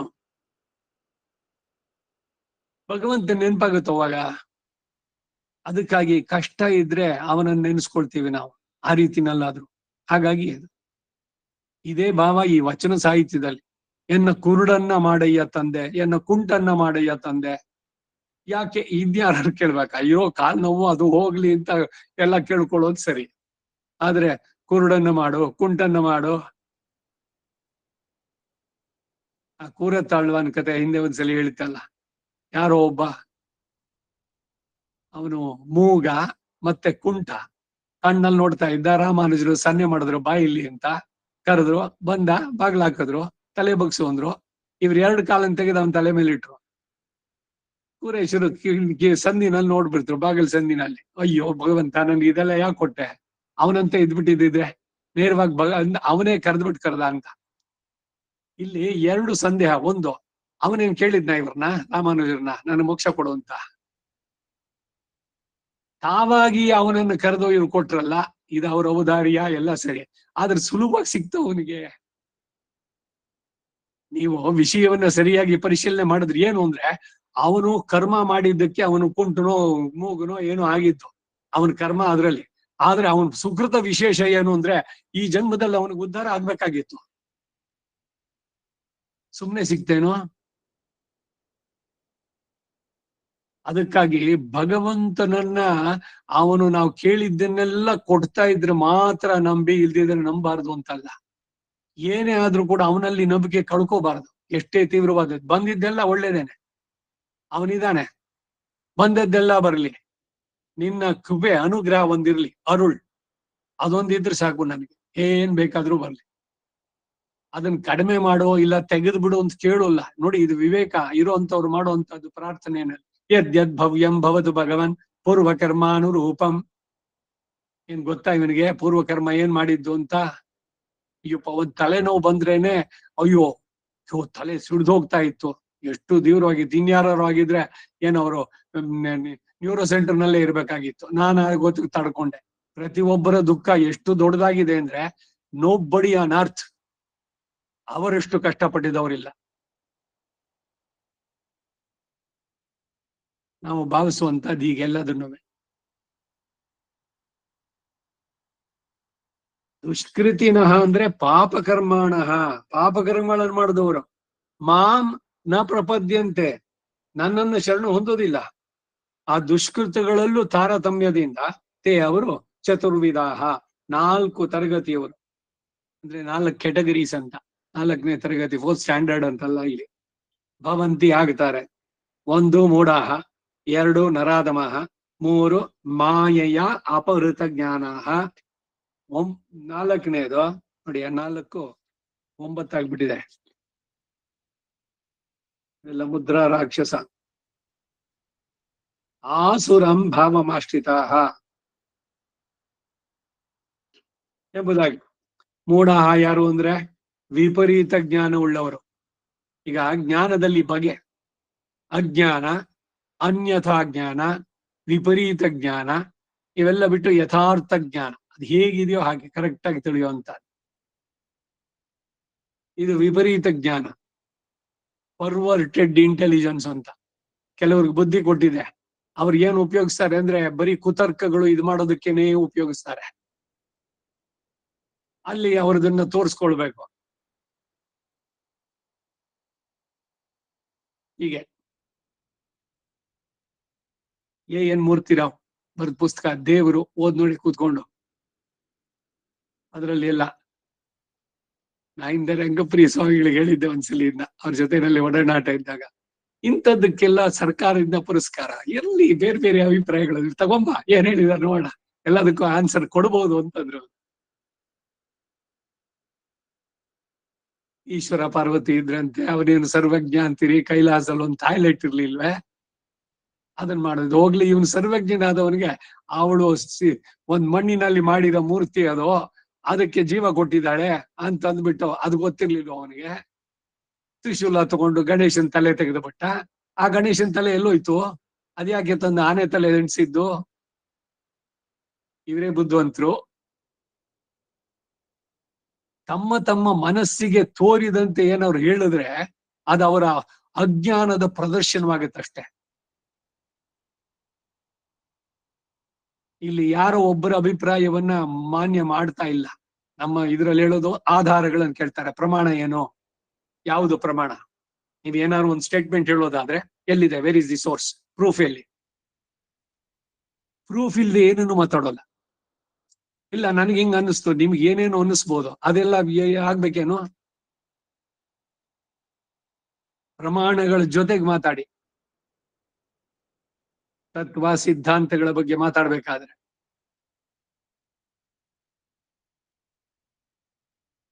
ಮೂಢಾಹ ವಿಪರೀತ ಜ್ಞಾನವುಳ್ಳವರು ಪೂರ್ವೋಕ್ತ ಪ್ರಕಾರೇಣ, ಹಿಂದೆ ಹೇಳಿದ ಪ್ರಕಾರ ಅಂದ್ರು.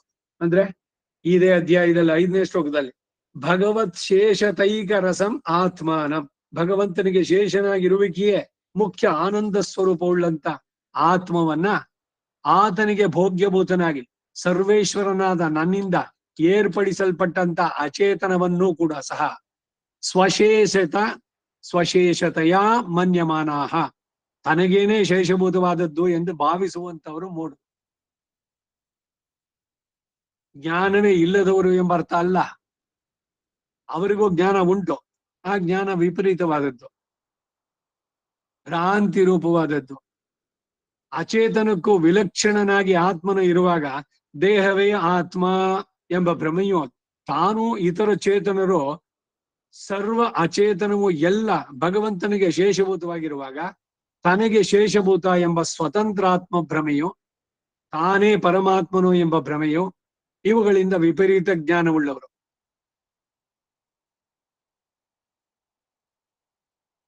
ಈ ಆಚರಣೆಗಳು ಇದ್ರದ್ದೆಲ್ಲ ಅಷ್ಟೇ. ಸುಮ್ನೆ ಯಾರ್ದೋ ನೋಡೋದು, ದೇವಸ್ಥಾನದಲ್ಲಿ ಯಾರೋ ಅವ್ರಿಗೆ ಸುತ್ತಿದ್ರು, ಇವ್ರು ತವರಿಗೆ ಸುತ್ತ ಬಿಟ್ರು. ಯಾಕೆ ಮಾಡ್ತಿದ್ದಾರೆ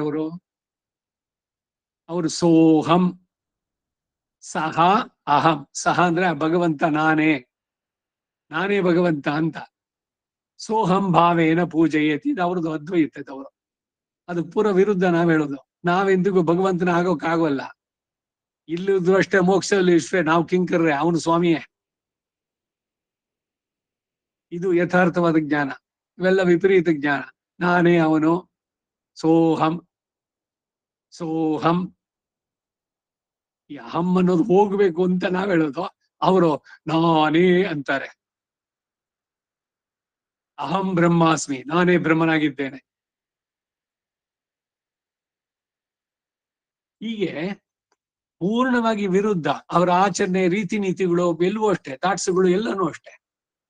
ಸುಮ್ನೆ ಬ್ಲೈಂಡ್ ಆಗಿ ಫಾಲೋ ಮಾಡಕ್ ಹೋದ್ರೆ ಏನಾಗುತ್ತೆ?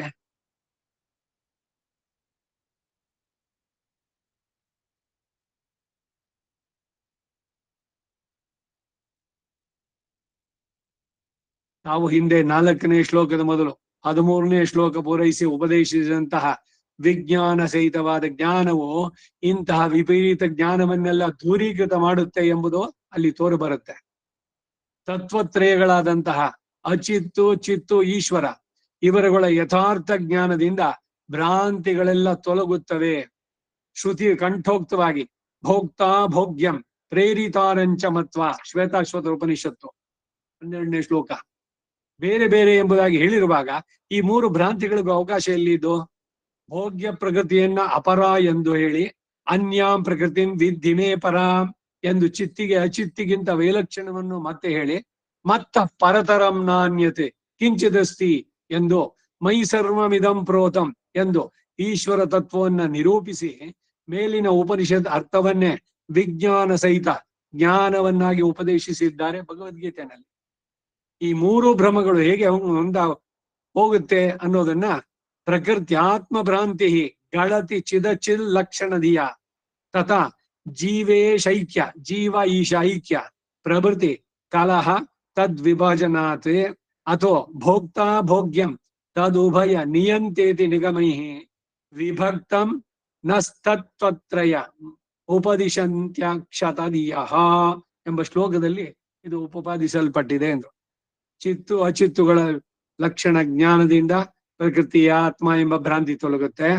ಜೀವನು ಪರಮಾತ್ಮನು ಒಂದೇ ಎಂಬ ಭ್ರಮೆಯು ಅವೆರಡು ಬೇರೆ ಬೇರೆ ಎಂದು ಹೇಳುವ ಶ್ರುತಿಗಳಿಂದ ತೊಲಗುತ್ತೆ. ಆದ್ದರಿಂದ ಉಪನಿಷತ್ತಿನಲ್ಲಿ ಭೋಕ್ತಾ ಭೋಗ್ಯಂ ಪ್ರೇರಿತ ಎಂದು ವಿಭಾಗಿಸಿ ಅಕ್ಷತ ಜ್ಞಾನವುಳ್ಳ, ಕ್ಷತ ಅಂದ್ರೆ ಚಿನ್ನವಾದದ್ದು, ಅದಿಲ್ಲದೆ ಸಂಪೂರ್ಣವಾಗಿರುವಂತಹದ್ದು ಪರಿಪೂರ್ಣ ಜ್ಞಾನ, ಅದುಳ್ಳಂತಹ ನಮ್ಮ ದೇಶಿಗರು ತತ್ವತ್ರಯ ಉಂಟು ಅಂತ ಉಪದೇಶಿಸಿದ್ರು. ಆದ್ದರಿಂದ ಮೂಢರು ಯಾರು ಅಂದರೆ ಕ್ಷತದೀಯರು, ವಿಪರೀತ ಜ್ಞಾನರು ಎಂಬ ಭಾವ. ಇನ್ನು 2ನೇದು ನರಾಧಮಾಹ, ಇವರು ಮೂಢರಿಗೂ ತೃತೀಯ ಅವಸ್ಥೆಯರಾದಂತ ಮಾಯಯಾಪಹೃತ ಜ್ಞಾನರಿಗೂ ಮಧ್ಯೆ ಇರೋರು ಕೆಟಗರೀಸು. ಮೊದಲು ಮೂಢ, ಇನ್ನೊಂದು ಮಾಯಯ ಅಪಹೃತ ಜ್ಞಾನರು, ಅವ್ರ ಮಧ್ಯದಲ್ಲಿ ಇರೋ, ಅವರಿಬ್ಬರ ಮಧ್ಯದಲ್ಲಿ ಇದ್ದವರು ಇವರು ನರಾಧಮಾಹ. ಇವರಿಗೆ ಜ್ಞಾನ ಇದ್ರೂ ಕೂಡ ಪರಮಾತ್ಮ ಆಭಿಮುಖ್ಯ ಇಲ್ಲದವರಾದ್ದರಿಂದ ನರಾಧಮರು ಎಂದು ವ್ಯಾಖ್ಯಾನ ಮಾಡ್ತಾರೆ.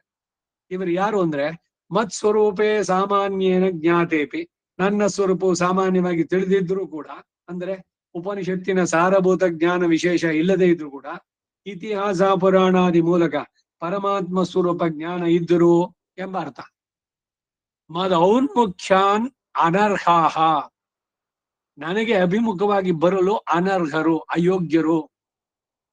ಇವರಿಗೆ ಉಪನಿಷತ್ತಿನ ಜ್ಞಾನ ಇಲ್ದಿದ್ರು ಕೂಡ ಪುರಾಣ ಇತಿಹಾಸಗಳ ಜ್ಞಾನ ಇದ್ದು ಆಶ್ರಯಿಸುವರಾದ್ದರಿಂದ ನರಾಧಮರು, ಅಧಮ ಮನುಷ್ಯರು. 3ನೇದು ಮಾಯಯಾಪಹೃತ ಜ್ಞಾನಾಹ, ಅಂದರೆ ಯೇಷಾಂ, ಯಾರಿಗೆ ಮದ್ವಿಷಯಂ ಮದೈಶ್ವರ್ಯ ವಿಷಯಂಚ, ನನ್ನ ವಿಷಯವಾದ ಮತ್ತು ನನ್ನ ವಿಭೂತಿ ನಿಯಮನ ರೂಪವಾದ ಐಶ್ವರ್ಯ ವಿಷಯವಾದಂತಹ ಜ್ಞಾನಂ ಪ್ರಸ್ತುತಂ, ಈಗ ಹೇಳಲ್ಪಟ್ಟಂತ ಜ್ಞಾನ ತದ್ ಅಸಂಭಾವನಾಪಾದಿಭಿ ಕೂಟಯುಕ್ತಿಭಿ, ಹಾಗೆಲ್ಲಾದ್ರೂ ಉಂಟೋ ಎಂದು ಹೇಳುವ ಕುತರ್ಕಗಳಿಂದ ಅಪಹೃತಂ ಅಪಹರಿಸಲ್ಪಟ್ಟಿತೋ ತೇ ಅವರು ತಥೋಕ್ತಾಹ ಮಾಯೆಯಾಪಹೃತ ಜ್ಞಾನರು ಎಂದು ಹೇಳಲ್ಪಡ್ತಾರೆ. ಈ ಬಿಲ್ಡಿಂಗ್ ಮೇಲೆ ಭಗವಂತನನ್ನೋ ಇಲ್ಲ ಅವನ ಕೃತಿಗಳನ್ನೋ ಏನೋ ತಮ್ಮ ತಲೆಗೆ ತೋರಿದ್ದು ಏನೇನೋ ಬರೆಯೋದು.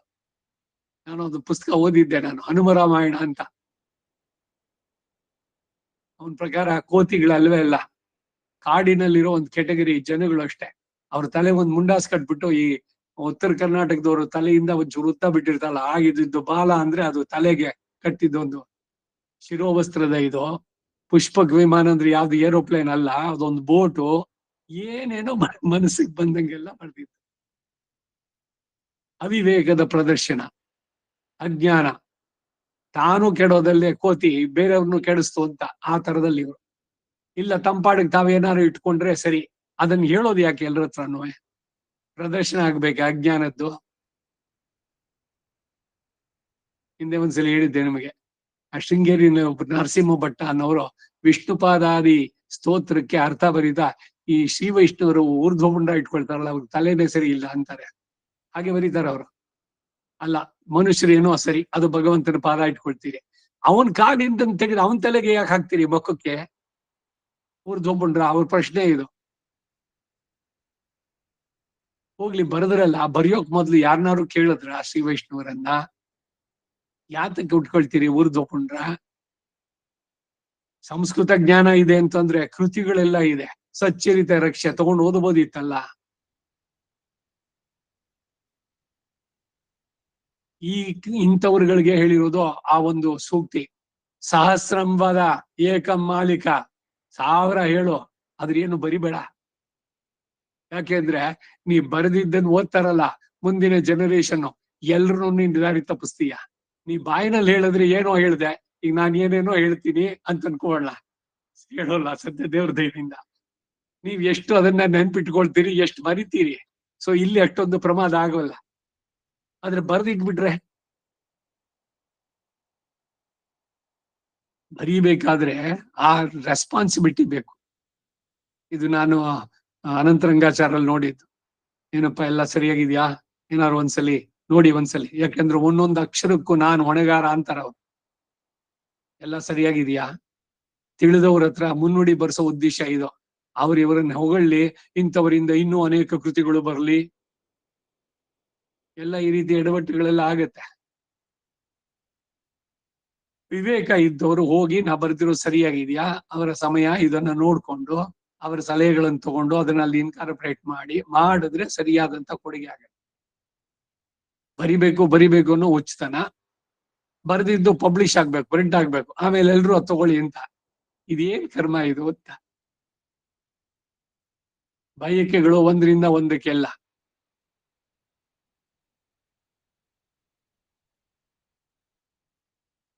ನನ್ನಲ್ಲಿ ಒಬ್ರು ವಯಸ್ಸಾದವರೊಬ್ರು ಬಂದಿದ್ರು, ಅವ್ರ ಹೆಸರೇನೋ ಮರ್ತ್ಬಿಟ್ಟೆ, ಅಲ್ಲಿ ಆದರ್ಶದಲ್ಲಿದ್ದಾಗ.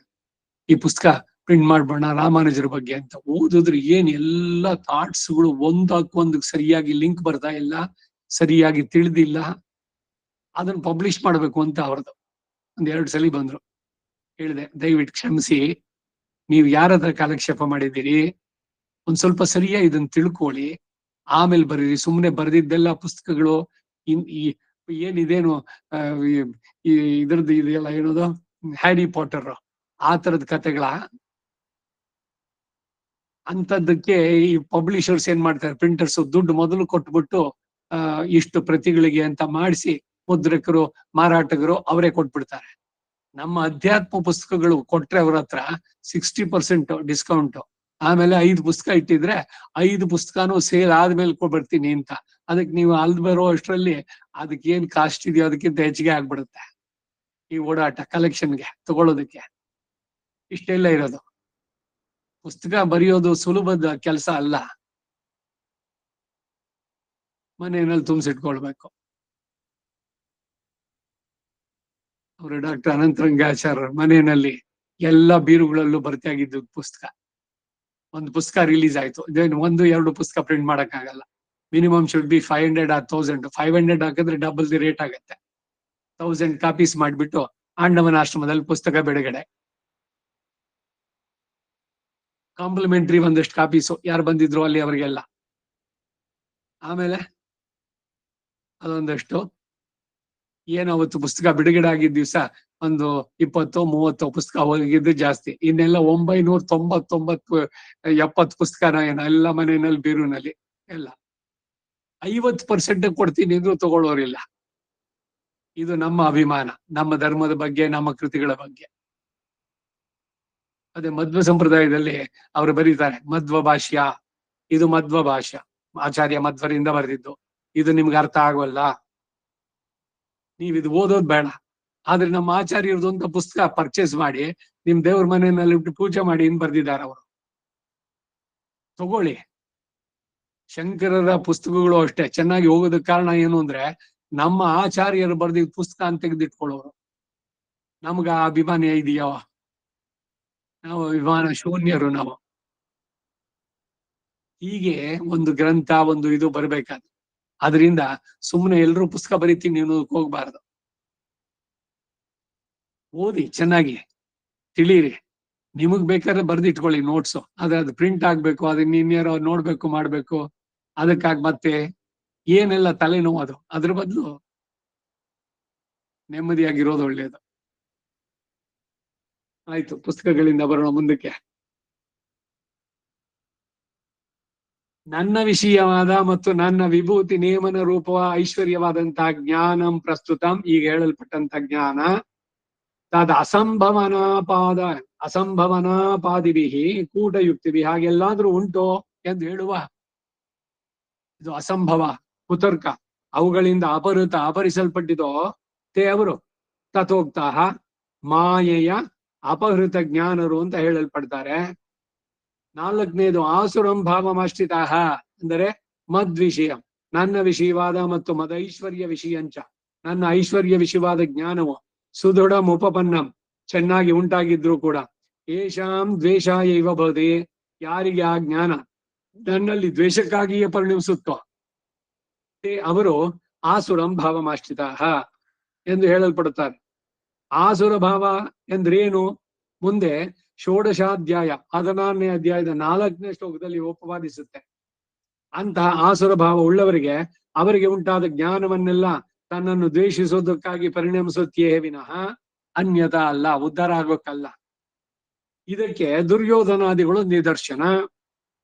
ವಿಷ್ಣು ಧರ್ಮ, ಅದರಲ್ಲಿ ವಿಷ್ಣು ಭಕ್ತಿ ಪರೋದೈವೋ ವಿಪರೀತಸ್ತತಾಸುರ ಎಂದು ಹೇಳಿರೋದ್ರಿಂದ ವಿಷ್ಣು ಭಕ್ತಿಯಲ್ಲಿ ಆಸಕ್ತಿ ಉಳ್ಳವನು ದೈವಿ ಸಂಪತ್ತುಳ್ಳವನು ಎಂದು, ಅದರಲ್ಲಿ ದ್ವೇಷಯುಕ್ತನೋ ಆಸುರಿ ಸ್ವಭಾವ ಉಳ್ಳವನು ಎಂದು ಹೇಳಲ್ಪಡ್ತಾನೆ. ಆದ್ದರಿಂದಲೇ ದ್ವೇಷಾಯ ಇವ ಭವತಿ ಎಂಬ ಪ್ರಯೋಗ. ಇವರು ಪಾಪಿಷ್ಟ ತಮರು ಅಂತಾರೆ. ಉತ್ತರೋತ್ತರ ಪಾಪಿಷ್ಟತಮಃ, ಈಗ ಹೇಳಿದ 4 ಜನ ಪಾಪಿಷ್ಟರಲ್ಲಿ ಮೊದಲು ಹೇಳಿದವರಿಗಿಂತ ಅನಂತರ ಹೇಳಲ್ಪಟ್ಟವರು ಹೆಚ್ಚು ಪಾಪಿಷ್ಟರು ಎಂಬ ಭಾವ. ಈ 4ರಲ್ಲಿ ಆಸುರ ಸ್ವಭಾವದವರು ಪರಮ ಪಾಪಿಷ್ಟರಾದ್ದರಿಂದ 16ನೇ ಅಧ್ಯಾಯದಲ್ಲಿ ಅಂತವರಿಗೆ ಸದ್ಗತಿ ದುರ್ಲಭ ಎಂದು ಹೇಳಿ ಕ್ಷಿಪಾಮಿ ಅಜಸ್ರ ಅಶುಭಾನ ಆಸುರೀಶ್ವೇವ ಯೋನಿಷು ಅಂತ ಹೇಳಿ ಅವರು ಪುನಃ ಆಸುರ ಯೋನಿಯಲ್ಲಿಯೇ ಹುಟ್ಟೋದ್ರಿಂದ ಕಡೆಗೆ ಏನಾಗುತ್ತೆ, ಕೊನೆಗೆ ತಥೋ ಯಾಂತಿ ಅಧಮಾಂ ಗತಿಂ ಅಂತಂದ್ರು. 16ನೇ ಅಧ್ಯಾಯ 20ನೇ ಶ್ಲೋಕ. ಅದರಿಂದ ಇವರು ಪಾಪಿಷ್ಟತಮರು. ಹೀಗೆ ದುಷ್ಕೃತಿಗಳ ತಾರತಮ್ಯ ಹೇಳಲ್ಪಟ್ಟಿದೆ ಎಂದು ಭಾವಿಸುವುದರಲ್ಲಿ ಸಾಮಂಜಸ್ಯ ಇರೋದರಿಂದ ಸಮುಚ್ಚಯದಿಂದ ಎಲ್ಲ ಒಂದೇ ವಿಧ ದುಷ್ಕೃತಿಗಳನ್ನು ಕುರಿತು ಹೇಳೋದು ಎಂದು ವ್ಯಾಖ್ಯಾನ ಮಾಡೋದು ಮಂದ ಅಂದ್ರು, ಸರಿಯಲ್ಲ. ತುಂಬಾ ಜ್ಞಾನವಿಲ್ಲದವನು ಮಾಡುವ ಅಪರಾಧಕ್ಕಿಂತಲೂ ಜ್ಞಾನವಿದ್ದು ಅಪರಾಧ ಮಾಡುವವನು ಹೆಚ್ಚು ಅಪರಾಧಿ ಯಾಗ್ತಾನೆ ಎಂಬುದು ವಿದಿಶೋ ಅತಿಕ್ರಮೆ ದಂಡಭೂಯಸ್ತ್ವಂ, ವಿದ್ವಾಂಸನು ಎಂದರೆ ತುಂಬಾ ತಿಳಿದವನು ಮಾಡುವ ಅಪರಾಧಕ್ಕೆ ಹೆಚ್ಚಾದ ಶಿಕ್ಷೆ ಎಂಬ ನ್ಯಾಯದ ಅನುಸಾರ ಉತ್ತರೋತ್ತರ ಪಾಪಿಷ್ಟತಮಃ ಎಂದು ಹೇಳಲ್ಪಟ್ಟಿತು. ಈ ಕಾರಣದಿಂದನೇನೆ ನೀವು ನೀತಿ ಸಂಹಿತೆಗಳಲ್ಲಿ ಹೋದ್ರೆ ಬ್ರಾಹ್ಮಣನಿಗೆ ಏನಾದ್ರು ತಪ್ಪು ಮಾಡಿದ ಶಿಕ್ಷೆ ಬಹಳ ಜಾಸ್ತಿ. ಯಾಕೆಂದ್ರೆ ಬೇರೆ ಎಲ್ರಿಗೂ ಮಾರ್ಗದರ್ಶನ ಕೊಡುವಂತವ್ ನೀವು, ಇವನೇ ತಪ್ಪಿದ್ರೆ ಧರ್ಮವನ್ನ ಧಿಕ್ಕರಿಸಿ ಎಲ್ಲವನ್ನು ತಿಳಿದವನು, ತಿಳಿಯೋದಕ್ಕೆ ಅರ್ಹತೆ ಇರೋವನು, ಅಧಿಕಾರಿ, ಮನಸ್ಸಿಗೆ ಬಂದಂತೆ ತನಗೇನೋ ತೋರುತ್ತೆ ಹಾಗೆ ಮಾಡ್ತೀನಿ ಅಂತಂದು ಮಾಡಕ್ ಹೋದವನು, he should be punished very severely. ನ್ಯಾಯಾಲಯದಲ್ಲೂ ಕೂಡ ಅಷ್ಟೇ, ನೇರವಾಗಿ ಯಾರು ಕೊಲೆ ಮಾಡೋದ್ನೋ ಅವನಿಗಿಂತ ಆ ಕೊಲೆಗೆ ಪ್ರೇರಕ ಯಾರಿದ್ದಾನೆ, ಪ್ರಚೋದನೆ ಮಾಡಿಸದ್ನಲ್ಲ, ಇನ್ಸ್ಟಿಗೇಟರ್, ಅವನಿಗೆ ಸಿವಿಯರ್ ಪನಿಷ್ಮೆಂಟ್. ಹಾಗೆ ಜ್ಞಾನಾತಿಶಯ ಇದ್ದು ಭಗವಂತನ ಮಹಿಮೆಗೆ ಕುಂದಕವಾಗುವ ಹಾಗೆ ಸಾಕ್ಷಾತ್ ಪ್ರವರ್ತನೆಯೋ ಅತಿ ಹೇಯವಾದ ಅಪರಾಧ ಎಂಬ ಭಾವ. ಇಂತಹ ಪ್ರವರ್ತನೆಗೆ ಅವರವರ ದುಷ್ಕೃತ ತಾರತಮ್ಯವೇ ಕಾರಣ ಅಂದ್ರು. ಈಗ ಮುಂದಿನ ಶ್ಲೋಕಕ್ಕೆ ಹೋಗೋಣ. 16ನೇ ಶ್ಲೋಕ. ಚತುರ್ವಿಧ ಭಜಂತೆ ಮಾಂ ಜನಾ ಸುಕೃತಿನೋ ಅರ್ಜುನ ಆರ್ತೋ ಜಿಜ್ಞಾಸುರರ್ಥಾರ್ಥಿ ಜ್ಞಾನಿ ಚ ಭರತರ್ಷಭ. ಮೂಲಕ್ಕೆ ಅರ್ಥ: ಹಿಂದೆ ದುಷ್ಕೃತಿಗಳು ತನ್ನಲ್ಲಿ ಶರಣಾಗತಿ ಮಾಡೋದಿಲ್ಲ ಎನ್ನುವುದನ್ನ ಹೇಳಿ ಅವರುಗಳು ದುಷ್ಕೃತದ ತಾರತಮ್ಯದಿಂದ 4 ವಿಧ ಅಂತ ಹೇಳಿದ್ರು. ಸುಕೃತಿಗಳಾದರೂ ತನ್ನಲ್ಲಿ ಶರಣಾಗತಿಯನ್ನು ಅನುಷ್ಠಿಸಿ ಉಪಾಸನೆ ಮಾಡುವವರು ಅಂತ ಹೇಳಲು ಹೊರಟು ದುಷ್ಕೃತಿಗಳನ್ನ ವಿಭಾಗಿಸಿ ಹೇಳಿದ ಹಾಗೇನೆ ಸುಕೃತಿಗಳನ್ನು ಸುಕೃತದಲ್ಲಿ ತಾರತಮ್ಯ, ಅದರಿಂದ 4 ವಿಧವಾಗಿ ವಿಂಗಡಿಸಿ ಹೇಳ್ತಾರೆ. ಹೇ ಅರ್ಜುನ, ಹೇ ಅರ್ಜುನನೇ, ಸುಕೃತಿನೋ ಜನಾಹ, ಸುಕೃತಿಗಳಾದವರು. ಸುಕೃತಿ ಒಳ್ಳೆ ಕೆಲಸ ಮಾಡಿದವರು ಅಂತ, ದುಷ್ಕೃತಿ ಕೆಟ್ಟ ಕೆಲಸಗಳು. ಸುಕೃತಿಗಳಾದವರು ಭಜಾ ಸೇವಾಯಾಮ್ ಎಂದು ಧಾತು ಅರ್ಥವಾದರೂ ಆ ಧಾತುವೆ ಭಕ್ತಿ ಯೋಗ ಭಕ್ತ ಇತ್ಯಾದಿ ಪದಗಳಲ್ಲಿ ಇರೋದ್ರಿಂದ ಪ್ರಕರಣವು ಪರಮಾತ್ಮ ಉಪಾಸನಾ ರೂಪ ಭಕ್ತಿ ಯೋಗವಾಗಿ ಹಿಂದಿನ ಶ್ಲೋಕದಲ್ಲಿ ಭಕ್ತಿ ಯೋಗಾಧಿಕಾರ ಪ್ರಾಪ್ತಿಗಾಗಿ ಪ್ರಪತ್ತಿಯನ್ನು ಅನುಷ್ಠಿಸದವರನ್ನ ನಿಂದಿಸಿ ಈ ಶ್ಲೋಕದಲ್ಲಿ ಅಂತವರನ್ನು ಸುಕೃತಿಗಳು ಎಂದು ಶ್ಲಾಘಿಸಿರೋದ್ರಿಂದ ಭಜಂತೆ ಎಂಬ ಪದಕ್ಕೆ ಪ್ರಪದನವನ್ನ ಅಂಗವಾಗಿ ಅನುಷ್ಠಿಸಿ ಉಪಪಾದಿಸುತ್ತಾರೆ ಎಂಬ ವ್ಯಾಖ್ಯಾನ. ಮಾಂ ನನ್ನನ್ನ ಭಜಂತೆ, ಪ್ರಪದನವನ್ನ ಮಾಡಿ ಉಪಾಸಿಸುತ್ತಾರೆ. ಅವರು ಕೂಡ ಚತುರ್ವಿಧಾಹ, ಸುಕೃತ ತಾರತಮ್ಯದಿಂದ 4 ಬಗೆಗಳಿಗೆ ತರಗತಿಗೆ ಸೇರಿದವರು. ಹೇ ಭರತರ್ಷಭ, ಓ ಭರತವಂಶರ ಶ್ರೇಷ್ಠನೇ. ಹೀಗೆ 2 ಸಲ ಸಂಬೋಧನೆಯು ಅರ್ಜುನನಲ್ಲಿರುವ ಪ್ರೀತಿಯ ಅತಿಶಯವನ್ನು ವ್ಯಕ್ತಗೊಳಿಸುತ್ತೆ. ನಾರಾಯಣ ಅವತಾರಿಗಳೇನೆ ಕೃಷ್ಣಾರ್ಜುನರು. ವಿಶೇಷವಾದ ಪ್ರೀತಿ ಅದನ್ನ ಇಲ್ಲಿ ಹೇಳುವಂತಹದ್ದು. ಮೇಲೆ ಅರ್ಜುನ ಅಂತ ಹೇಳ್ಬಿಟ್ಟು ಆಮೇಲೆ ಭರತರ್ಷಭ ಅಂತ 2 ಸಲ ಹೇಳ್ದ. ಹಿಂದಿನ ಗೋಷ್ಠಿಗೆ ಸೇರಿದ ಅರ್ಜುನನು ಈ ಗೋಷ್ಠಿಗೆ ಸೇರಿದವನು ಅಂತ ಸೂಚಿಸೋದಕ್ಕಾಗಿ ಪ್ರೀತಿಯ ಅತಿಶಯದಿಂದ 2ನೇ ಸಂಬೋಧನೆ. ಅಥವಾ ಪ್ರಜ್ಞಾಬಲ ಮಾತ್ರವೇ ಅಲ್ಲದೆ ಅರ್ಜುನನಲ್ಲಿ ಅಭಿಜಾತ್ಯ ಬಲವೂ ಕೂಡ ಉಂಟು. ಹೀಗೆ ನೀನು ಪರಮ ಸುಗತಿಗಳ ಕೋಟಿಯಲ್ಲೇ ಸೇರಿದವನು ಎಂಬ ಭಾವ ಸೂಚನೆಗಾಗಿ ಭರತರ್ಷಭ ಎಂಬ ಸಂಬೋಧನೆ. ಆಭಿಜಾತ್ಯವು ಒಂದು ದೊಡ್ಡ ಬಲ ಎಂದು ಲೋಕ ಪ್ರಸಿದ್ಧವಾಗಿರುವುದು ವಿದುರ ನೀತಿನಲ್ಲಿ ಪ್ರಸಿದ್ಧ. ಅಷ್ಟೌ ಗುಣಾಹ ಪುರುಷಂ ದೀಪಯಂತಿ ಪ್ರಜ್ಞಾ ಚ ಕೌಲ್ಯಂಚ ತಮಸ್ಕೃತಂಚ. ಉದ್ಯೋಗ ಪರ್ವ 33 106ನೇ ಶ್ಲೋಕ, ವಿದುರ ನೀತಿ. ಆ ಶ್ಲೋಕ ಇಲ್ಲಿ ಅನುಸಂಧೇಯ. ಆದ್ದರಿಂದ ಒಳ್ಳೆ ಅಭಿಜಾತ್ಯವು ಲಭಿಸೋದು ಸಹ ಸುಕೃತ ಪರಿಪಾಕದಿಂದಲೇ ಎಂದು ಭಾವಿಸತಕ್ಕದ್ದಾಗಿದೆ. ಅದು ಅಲ್ಲದೆ ದಮ ಶ್ರುತ ಮೊದಲಾದವು ಸಹ ಸುಕೃತ ಶಾಲಿಗೆ ಲಭಿಸತಕ್ಕಂಥದ್ದು. ಅವು ಎಲ್ಲ ಅರ್ಜುನನಲ್ಲಿ ಉಂಟು. ಈ 4 ಮಂದಿ ಸುಕೃತಿಗಳು ಯಾರು ಅಂದ್ರೆ ಆರ್ತಃ, ದೀನನಾದವನು. ದೈನ್ಯವೇಕೆ ಅಂತ ಅಂದ್ರೆ ಹಿಂದೆ ತನಗೆ ಪ್ರಾಪ್ತವಾಗಿದ್ದ ಐಹಿಕ ಸುಖ ರೂಪವಾದದ್ದು ಪ್ರಾರಬ್ಧ ಕರ್ಮಾನುಸಾರ ತೊಲಗಿ ಹೋಯಿತೇ ಎಂಬ ದೈನ್ಯದಿಂದ ಅದನ್ನು ಪುನಃ ಪ್ರಾರ್ಥಿಸೋನು. ಅಯ್ಯೋ ನಾನು ಅದು ಕಳ್ಕೊಂಡೆ, ಅದೇನೋ ಕಳೆದೋಗಿದ್ ಸಿಗ್ಬೇಕು. ಇವನು ದೈನ್ಯ, ಅವನು ಆರ್ತ. ಹಿಂದೆ ಕಳೆದುಕೊಂಡಿದ್ದರ ಜ್ಞಾನ ಇದ್ರಲ್ವೇ ಆರ್ತನಾಗುವನು. ಆದ್ದರಿಂದ ಆರ್ತನದು ಕಳೆದುಕೊಂಡದ್ದು ಐಹಿಕ ಐಶ್ವರ್ಯದ ಪುನಃಪ್ರಾಪ್ತಿಯನ್ನು ಅಪೇಕ್ಷಿಸುತ್ತಾನೆ ಅನ್ನೋದು ಸುವ್ಯಕ್ತ. ಜ್ಞಾನ ಹೋಯ್ತು ಅಂತ ಹೇಳೋದಲ್ಲ. ಈ ರೈಕ್ವ ಇವರ ಸಂವಾದದಲ್ಲಿ ಆಹರೇ ಶೂದ್ರ ಅಂತಾನೆ. ಶೂದ್ರನವನು ಕ್ಷತ್ರಿಯ ರಾಜ,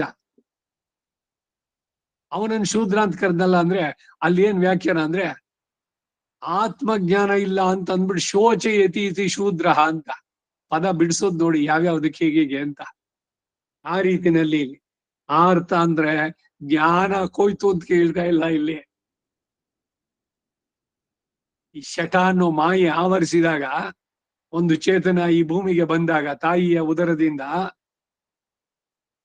ಅವನು ಅಳೋದು ಯಾಕೆ, ಜೋರಾಗಿ ಅಳೋದು ಕಿರ್ಚೋದು ಅಂತಂದ್ರೆ ತನ್ನ ಜ್ಞಾನ ಆತ್ಮಜ್ಞಾನ ಇದಿದ್ದು ಹೋಯ್ತು ಅಂತ. ಆಗ ಆ ಗರ್ಭದಲ್ಲಿ ಅದಕ್ಕೆ ಎಲ್ಲ ಜ್ಞಾನ ಇರುತ್ತಂತೆ. ಹಿಂದೆ ಇಷ್ಟು ಜನ್ಮ ಆಯ್ತು, ನಾನು ಏನೇನ್ ಮಾಡಿದೆ ಅಂತ. ಈ ಭಾಗವತದಲ್ಲಿ ಗರ್ಭಗತ ಆ ಶಿಶುವಿನ ಪ್ರಾರ್ಥನೆ ಇದೆ, ಒಂದು ಸ್ತೋತ್ರ. ಎಷ್ಟು ಜನ್ಮಗಳು ಬಂದೆ ನಾನು, ಯಾವುದನ್ನು ಸಾರ್ಥಕ ಮಾಡ್ಕೊಳ್ಳಿಲ್ವಲ್ಲ, ಅಟ್ಲೀಸ್ಟ್ ಈಗ ಬಂದಿದ ತಕ್ಷಣ ನಾನು ಉದ್ಧಾರ ಮಾಡ್ಕೊಳ್ಬೇಕು ಅಂತ. ಆದ್ರೆ ಆ ಮಾಯೆ ಇದನ್ನ ಆರಿಸ್ತು, ಆ ಜ್ಞಾನ ಅನ್ನೋದು ಹೋಯ್ತು. ಅದಕ್ಕಾಗಿ ಅದು ಜೋರಾಗಿ ಕಿರ್ಚುವಂತದ್ದು. ವೈದ್ಯ ಶಾಸ್ತ್ರದ ಪ್ರಕಾರ ಫಸ್ಟ್ ಕ್ರೈ ಅಂತಂದ್ರೆ ಇದು ಹೆಲ್ತಿ ಸೈನ್. ಅಳದೇ ಇದ್ರೆ ಮಕ್ಕಳು ಅಳಿಸ್ತಾರೆ, ಎಲ್ಲಿ ಜ್ಞಾನ ಇಟ್ಕೊಂಡ್ ಬಂದ್ಬಿಡುತ್ತೋ ಅಂತ. ಆ ಶಟ ಅನ್ನೋ ಮಾಯನ ಕೋಪದಿಂದ ತೊಳೆದವ್ರು ಇವರು ನಮ್ಮ ಆಳ್ವಾರು. ಶಠಕೋಪರ್, ಶಠಾರಿ, ಶಠರಿಪು. ಅದರಿಂದ ಆರ್ಥ ಅಂದ್ರೆ ಇಲ್ಲಿ ಐಹಿಕವಾದ ಐಶ್ವರ್ಯ, ಧನವೋ ಹಣವೋ ಇನ್ನೇನೋ ಮಾಸ್ತಿನೋ ಮತ್ತೊಂದೋ. ಅಯ್ಯೋ ಅನ್ಯಾಯ ಹೊರಟೋಯ್ತು, ಅಲ್ಲಿ ಹೋಗ್ಬಿಡ್ತು. ಏನ್ ಅನ್ಯಾಯ? ಅದಕ್ಕೂ ಅವನಿಗೂ ಇದ್ದ ಸಂಬಂಧ ಮುಗಿಯಿತು. ಋಣಾನುಬಂಧ ರೂಪೇಣ ಪಶು ಪತ್ನಿ ಸುತ ಆಲಯ ಎಲ್ಲವೂ ಅಷ್ಟೆ. ಕಳ್ಕೊಂಡವನು ನನಗದು ಬೇಕು ಅಂತ ಕೇಳುವಂಥದ್ದು. ಅದನ್ನು ಪಡೆಯೋದಕ್ಕಾಗಿ ಅಂಗ ಶರಣಾಗತಿ ಮಾಡಿ ಉಪಾಸಿಸೋನು. ಎರಡನೇವನು ಅರ್ಥಾರ್ಥಿ, ದ್ರವ್ಯಾದಿಗಳನ್ನು ಅಪೇಕ್ಷಿಸುವಂತವನು. ತನಗೆ ಪ್ರಯೋಜನಕರವಾಗಿ ಸುಖರೂಪಗಳಾಗಿ ಇರೋದೆಲ್ಲ ಈ ಅರ್ಥ ಶಬ್ದದಲ್ಲೇ ಸೇರುತ್ತೆ. ಅರ್ಥಂ ಅನರ್ಥಂ ಭಾವಯ ನಿತ್ಯಂ ಅಂದ್ರು ಶಂಕರಾಚಾರ್ಯರು. ಹಣ ಇದೆಯಲ್ಲ, ದುಡ್ಡು, ಅನರ್ಥಂ ನಾಸ್ತಿ ಸುಖ ಲೇಷ, ಸುಖದ ಲೇಷವೂ ಇಲ್ಲ ಅಂತಾರೆ. ನಾಸ್ತಿ ತತ ಸುಖ ಲೇಷ ಸತ್ಯ ಪುತ್ರಾದಪಿ ಜನ ಭಾರ್ಯಾಭೀತಿ. ಬರೀ ಮಗ ಅಲ್ಲ, ಎಷ್ಟಲ್ಲ ಹೆಂಡತಿಯಿಂದಾನು ಕೂಡ. ಎಲ್ರಿಗೂ ಅಷ್ಟೇ, ದುಡ್ಡಿದೆ ಅಂದ್ರೆ ಅವನ್ ತಗೋಬೇಕು. ಬೇಕಾದಷ್ಟು ವೃತ್ತಾಂತಗಳು ಓದ್ತೀರಿ ಪೇಪರ್ನಲ್ಲಿ. ಮಗನೇ ತಂದೆ ಮಲಕೊಂಡಿದ್ದಾಗ ಚಪ್ಪಡಿ ಕಲ್ತಂಗೆ ತಾಕ್ಬಿಟ್ಟಿದೆ ತಲೆ ಮೇಲೆ. ಏನು ಅಂದ್ರೆ ಅವನ ಆಸ್ತಿ ಬೇಕು ಇವನಿಗೆ. ಎಲ್ಲಿ ತನಕ ಹೋಗುತ್ತೆ? ಹೆಂಡತಿ ಗಂಡನ್ನೆಲ್ಲ ಆಪರಿಸ್ಕೊಂಡು ಇನ್ಯಾರ ಜೊತೆನಲ್ಲೂ ಓಡೋಗೋದು.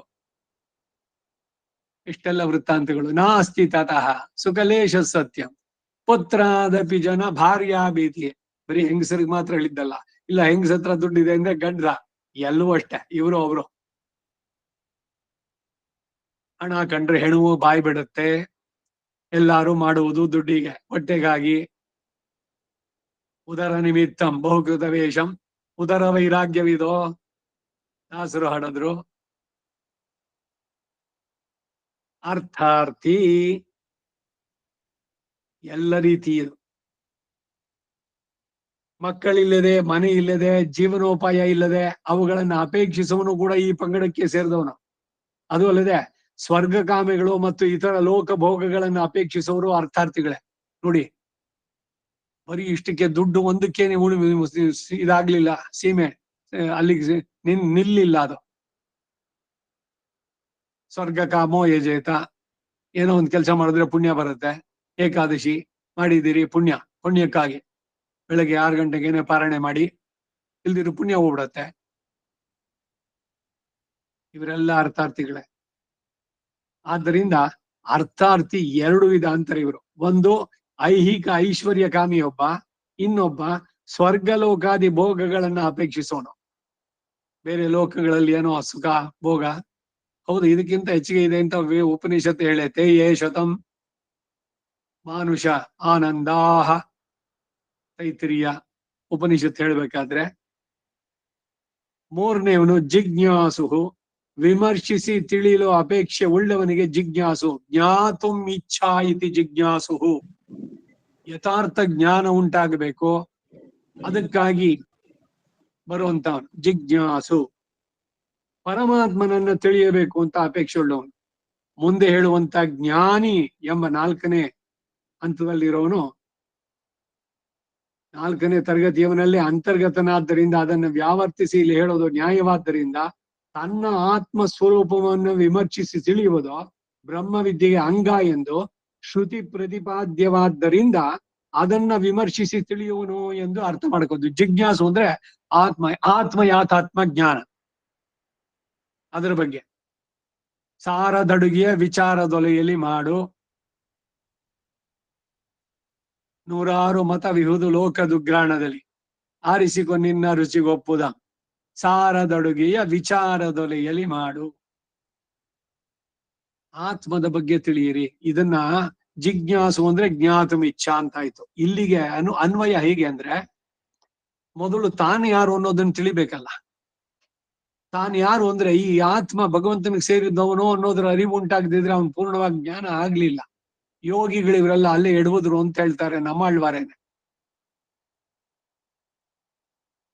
ಕುರುಹಮಿಹ ಇನ್ನು ಉಣರ್ವತ್ತೊಡು ನೋಕಿ ಎಲ್ಲಾಂ ಬಿಟ್ಟ இருகல் இருப்பென்னும் ஞானிக்கும் அப்பயனில்லையே ಶಿರುಹ ನಿನಮದೋರ್ ಪಾಶಮುಂಡಾಂ ಪಿನ್ನುಂ ಬೀಡಿಲ್ಲೈ.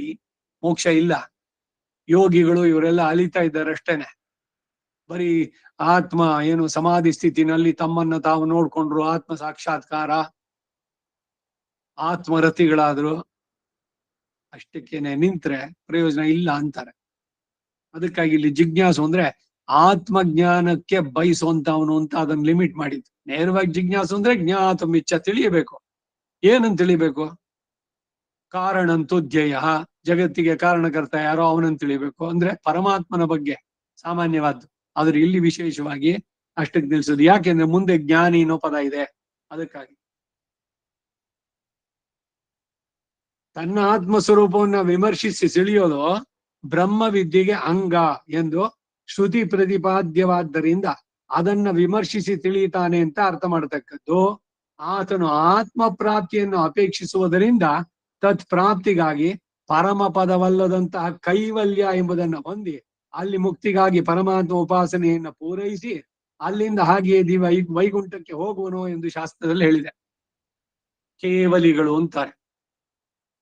ಬರೀ ತಮ್ಮನ್ನ ತಾವು ನೋಡ್ಕೊಳ್ಳೋದು. ಈಗ ಯೋಗ, ಅಷ್ಟಾಂಗ ಯೋಗದಲ್ಲಿ ಆ ಕಡೆಯ ದೇಶ ಇದೆಯಲ್ಲ, ಸಮಾಧಿ ಸ್ಥಿತಿ, ಯಮ ನಿಯಮ ಆಸನ ಪ್ರಾಣಾಯಾಮ ಪ್ರತ್ಯಾಹಾರ ಧ್ಯಾನ ಧಾರಣ, ಕಡೆಗೆ ಸಮಾಧಿ. ಆ ಸಮಾಧಿನಲ್ಲಿ ಏನು ಅಂದ್ರೆ ಶರೀರದಿಂದ ತಾನು ಬೇರೆ, ಆತ್ಮ, ಅದರ ಬಗ್ಗೆ ಚಿಂತನೆ, ಅದರ ಬಗ್ಗೆ ಅದರಲ್ಲೇ ತಲ್ಲಿಂದಾಗಿರೋದು, ಅದು ಆತ್ಮ ಸಾಕ್ಷಾತ್ಕಾರ. ಅವನು ಬರೀ ಕೇವಲಿ. ಮುಂದಕ್ಕೇನು ಅಂದ್ರೆ ಈ ಆತ್ಮ ಯಾರ್ದು ಅದ್ರ ಬಗ್ಗೆ ತಿಳಿದು ಭಗವಂತನಲ್ಲಿ ಉಪಾಸನೆ ಮಾಡಿದ್ರೆ ಅವನು ಸಿಗ್ತಾನೆ. ಇಲ್ದಿದ್ರೆ ಅಲ್ಲಿಗೆ ಸಿಗೋಲ್ಲ. ಯೋಗಿ ಹೃದ್ಯಾನ ಗಮ್ಯಂ, ಅವರ ಧ್ಯಾನದಲ್ಲಿ ಅವರಿಗೆ ಅವನು ಗೋಚರಿಸ್ತಾನೆ ಅಂತ. ಸಿಕ್ಬಿಟ್ನು ಭಗವಂತ ಇಲ್ಲ. ಈ ಶ್ರೀರಂಗದಲ್ಲಿ ರಾಮಾನುಜರ ಕಥೆನಲ್ಲಿ ತಿರುವರಂಗ ಪೆರುಮಾಳ್ ಅರಯ್ಯರ್ ಅವರು ಹಾಡ್ತಾ ಇದ್ರೆ, ಅರಯ್ಯರ್ ಪಾಡಲ್ ಅಭಿನಯಗಳು, ಆ ತಾಳ ಇಟ್ಕೊಂಡು ಅವ್ರು ಇದ್ ಮಾಡ್ಬೇಕಾದ್ರೆ ಭಗವಂತ ನರ್ತನ ಮಾಡ್ತಾ ಇದ್ನಂತೆ. ರಾಮಾನುಜರು ಅವರಲ್ಲಿ ಹೋಗ್ಬಿಟ್ಟು, ನೀನ್ ಹೇಳಿದ್ರೆ ನಗಿತಾ ಇದ್ದಾರಲ್ಲ, ರಾಮಾನುಜರ ಮೋಕ್ಷ ಇದೆಯಾ ಕೇಳು ಅಂತ. ಆ ಅರಿಯರು ಇವ್ರು ಹಾಡಿದ್ರು, ಅವನು ನರ್ತನ ಮಾಡಿದ. ಆಮೇಲೆ ಅವ್ರು ಕೇಳಿದ್ರು, ರಾಮಾನುಜರಿಗೆ ಮೋಕ್ಷ ಉಂಟಾ? ಖಂಡಿತ ಇದ್ದೇ ಇದೆಯಲ್ಲ ಅಂತ ರಂಗನಾಥ ಹೇಳದ್ನಂತೆ. ನನಗ್ ಮೋಕ್ಷ ಇದೆಯಾ ಅಂದ. ನಿಂಗೆ ಎಲ್ಲ ಆದ್ರು ಅಂತವ್ರು. ನೋಡಿ ತಮಾಷೆ ಆಗಿದೆ. ಅಲ್ಲಿ ಭಗವಂತನ ಹತ್ರ ಮಾತಾಡಿ ಎಲ್ಲ ಮಾಡಿ ಇವನ್ ಹಾಡಿದ್ರೆ ಅವನ್ ಕುಣಿತಾನೆ, ಹಾಗಿದ್ರೆ ಇವನು ಮೋಕ್ಷ ಇಲ್ಲ ಅಂತ. ಅವ್ರು ಕೇಳಿದ್ರಂತೆ, ಅರೆ ನನ್ನ ಹತ್ರ ಮಾತಾಡ್ತೀಯ ನೀನು, ನಾನು ಹಾಡಿದ್ರೆ ಕುಣಿತೀಯ, ನನಗೆ ಯಾಕೆ ಮೋಕ್ಷ ಇಲ್ಲ ಅಂತ. ನೀನೇನ್ ಬಯಸಿದ್ದು? ನೀನ್ ಹಾಡ್ದಾಗ ನಾನ್ ಕುಡಿಬೇಕು ಅಂತ. ಸೊ ಅಲ್ಲಿಗಲ್ಲೇ ಮುಗೀತು. ನಿನಗೆ ಮೋಕ್ಷ ಬೇಕಾ? ಹೋಗಿ ರಾಮಾನುಜರನ್ನ ಆಶ್ರಯಿಸುವುದ್ರಂತವ್ರು.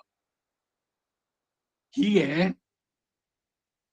ಅವರಿಗೆ ತಿಳಿಸಿಕೊಡೋದು ಜ್ಞಾನ. ನಾನು ಹೇಳಿದ್ರೆ ಅವನ್ ಮಾಡ್ತಾನೆ, ಏನ್ ಮಾಡ್ತಾನೆ. ಇದರಲ್ಲೂ ಕೂಡ ಅಷ್ಟೆ. ಇದು ಮತ್ತೆ ಅಹಂ, ಅದರ ನಿರಸನ. ಇಲ್ಲಿ ಬರೀ ಆತ್ಮವನ್ನ ನೋಡ್ಕೊಂಡು ನಿಂತ್ಬಿಟ್ರೆ ಆಗೋಲ್ಲ. ಈ ಆತ್ಮ ಯಾರಿಗ್ ಸೇರಿದ್ದು ಅದನ್ನ ಅವನಿಗೆ ಒಪ್ಸಿದ್ರೆ ಅಲ್ಲಿ ಮುಗಿಯುತ್ತೆ ಪೂರ್ಣವಾದ ಶರಣಾಗತಿ.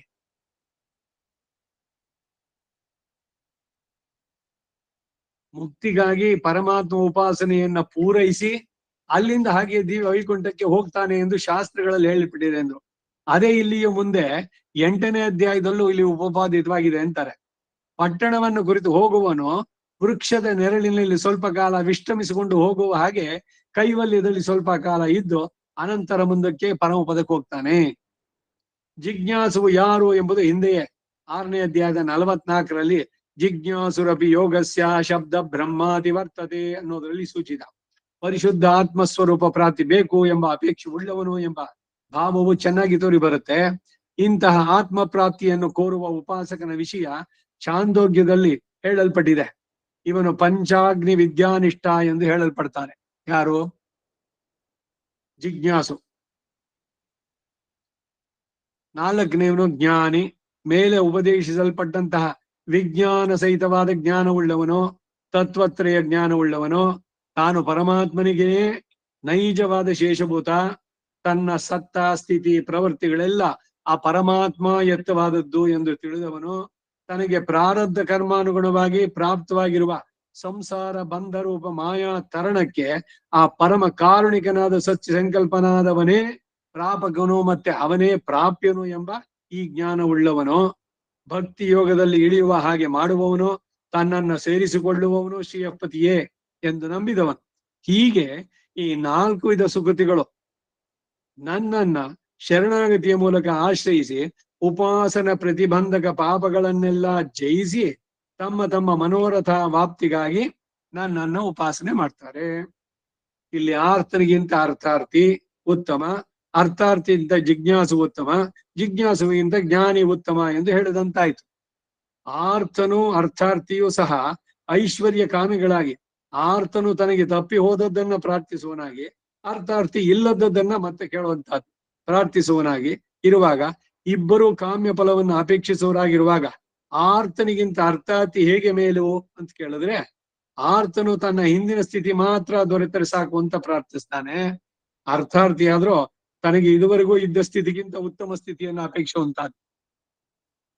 ಧನ, ಧಾನ್ಯ, ಪಶು, ಬಹುಪುತ್ರ ಲಾಭ, ದೀರ್ಘವಾದ ಆಯಸ್ಸು, ಬರೀ ನನಗೊಂದೇ ಅಲ್ಲ, ನನ್ನ ವಂಶದಲ್ಲೂ ಮುಂದಕ್ಕೆಲ್ಲ ಜನರೇಷನ್ಸ್ ಅವ್ರಿಗೂ ಆಗ್ಬೇಕು ಅಂತ ಬಯಸುವಂತಹದ್ದು. ಇವರುಗಳಲ್ಲಿ ಆರ್ತನಿಗೂ ಅರ್ಥಾರ್ಥಿಗೂ ಪುನಃ ಸಂಸಾರ ಉಂಟು. ಪರಮಾತ್ಮ ಉಪಾಸನವನ್ನು ಮಾಡಿದ ಸುಕೃತ ಪರಿಭಾಗದಿಂದ ಉತ್ತಮ ಜನ್ಮವನ್ನು ಎತ್ತುತ್ತಾರೆ. ಆದರೆ ಪರಮಾತ್ಮ ಉಪಾಸವನ್ನು ಮಾಡಿದ ಒಳ್ಳೆ ಸಂಸ್ಕಾರ ವ್ಯರ್ಥವಾಗುವುದಿಲ್ಲ. ಸ್ವಲ್ಪಮಪ್ಯಸ್ಯ ಧರ್ಮಸ್ಯ ತ್ರಾಯತೆ ಮಹತೋ ಭಯಾತ್ ಅಂತ ಇರುವಾಗ, ಕೆಲವು ಜನ್ಮಗಳು ಕಳೆದ ನಂತರವಾಗ್ಲಿ ಕ್ರಮೇಣ ಉಪಾಯ ಅನುಷ್ಠಾನವನ್ನು ಮಾಡಿ ಮೋಕ್ಷವನ್ನು ಹೊಂದುತ್ತಾರೆ. ಈ ಅರ್ಥ ಮುಂದೆ ಮದ್ಭಕ್ತ ಯಾಂತಿ ಮಾಮಪಿ 7ನೇ ಅಧ್ಯಾಯ, ಇದೇ ಅಧ್ಯಾಯದಲ್ಲಿ 23ನೇ ಶ್ಲೋಕದಲ್ಲಿ ಬರುತ್ತೆ. ಈಗ ಈ ಚತುರ್ವಿಧ ಭಜಂತೆ ಮಾಮ್ ಅಂತ 16ನೇ ಶ್ಲೋಕ ಇದೆಯಲ್ಲ, ಅದಕ್ಕೆ ರಾಮಾನುಜರ ಮಾತು ಭಾಷ್ಯ.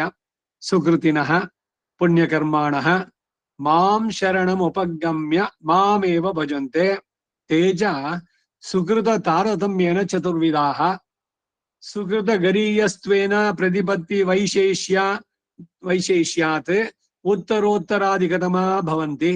ಆರ್ತಃ ಪ್ರತಿಷ್ಠಾಹೀನಃ ಭ್ರಷ್ಟ ಐಶ್ವರ್ಯ ಪುನಸ್ತತ್ತ ಪ್ರಾಪ್ತಿ ಕಾಮಃ. ಅರ್ಥಾರ್ಥಿ ಅಪ್ರಾಪ್ತ ಐಶ್ವರ್ಯತೆಯ ಐಶ್ವರ್ಯ ಕಾಮಃ ತಯೋರ್ಮುಖಭೇದ ಮಾತ್ರಂ ಐಶ್ವರ್ಯ ವಿಷಯತಯೈಕ್ಯಾದ್ ಏಕ ಏವಾಧಿಕಾರಃ. ಜಿಜ್ಞಾಸು ಪ್ರಕೃತಿ ವಿಯುಕ್ತ ಆತ್ಮಸ್ವರೂಪ ಅವಾಪ್ತಿ ಇಚ್ಛುಃ ಜ್ಞಾನಮೇವ ಅಸ್ಯ ಸ್ವರೂಪಂ ಇತಿ ಜಿಜ್ಞಾಸು ಇತಿ ಇತ್ಯುಕ್ತಂ. ಜ್ಞಾನಿ ಚ ಇತಸ್ತ್ವನ್ಯಾಂ ಪ್ರಕೃತಿಂ ವಿದ್ಧಿ ಮೇ ಪರಾಂ ಇತ್ಯಾದಿನ ಅಭಿಹಿತ ಭಗವತ್ ಶೇಷತಯೈಕ ರಸಾತ್ಮ ಸ್ವರೂಪವಿದೆ. ಪ್ರಕೃತಿ ವಿಯುಕ್ತ ಕೇವಲ ಆತ್ಮನ್ಯಪರ್ಯವಸ್ಯನ್ ಭಗವಂತಂ ಪ್ರೇಪ್ಸುಃ ಭಗವಂತಮೇವ ಪರಮ ಪ್ರಾಪ್ಯಂ ಇತಿ ಮನ್ವಾನಃ. ಇದು ರಾಮಾನುಜರ ಮಾತು.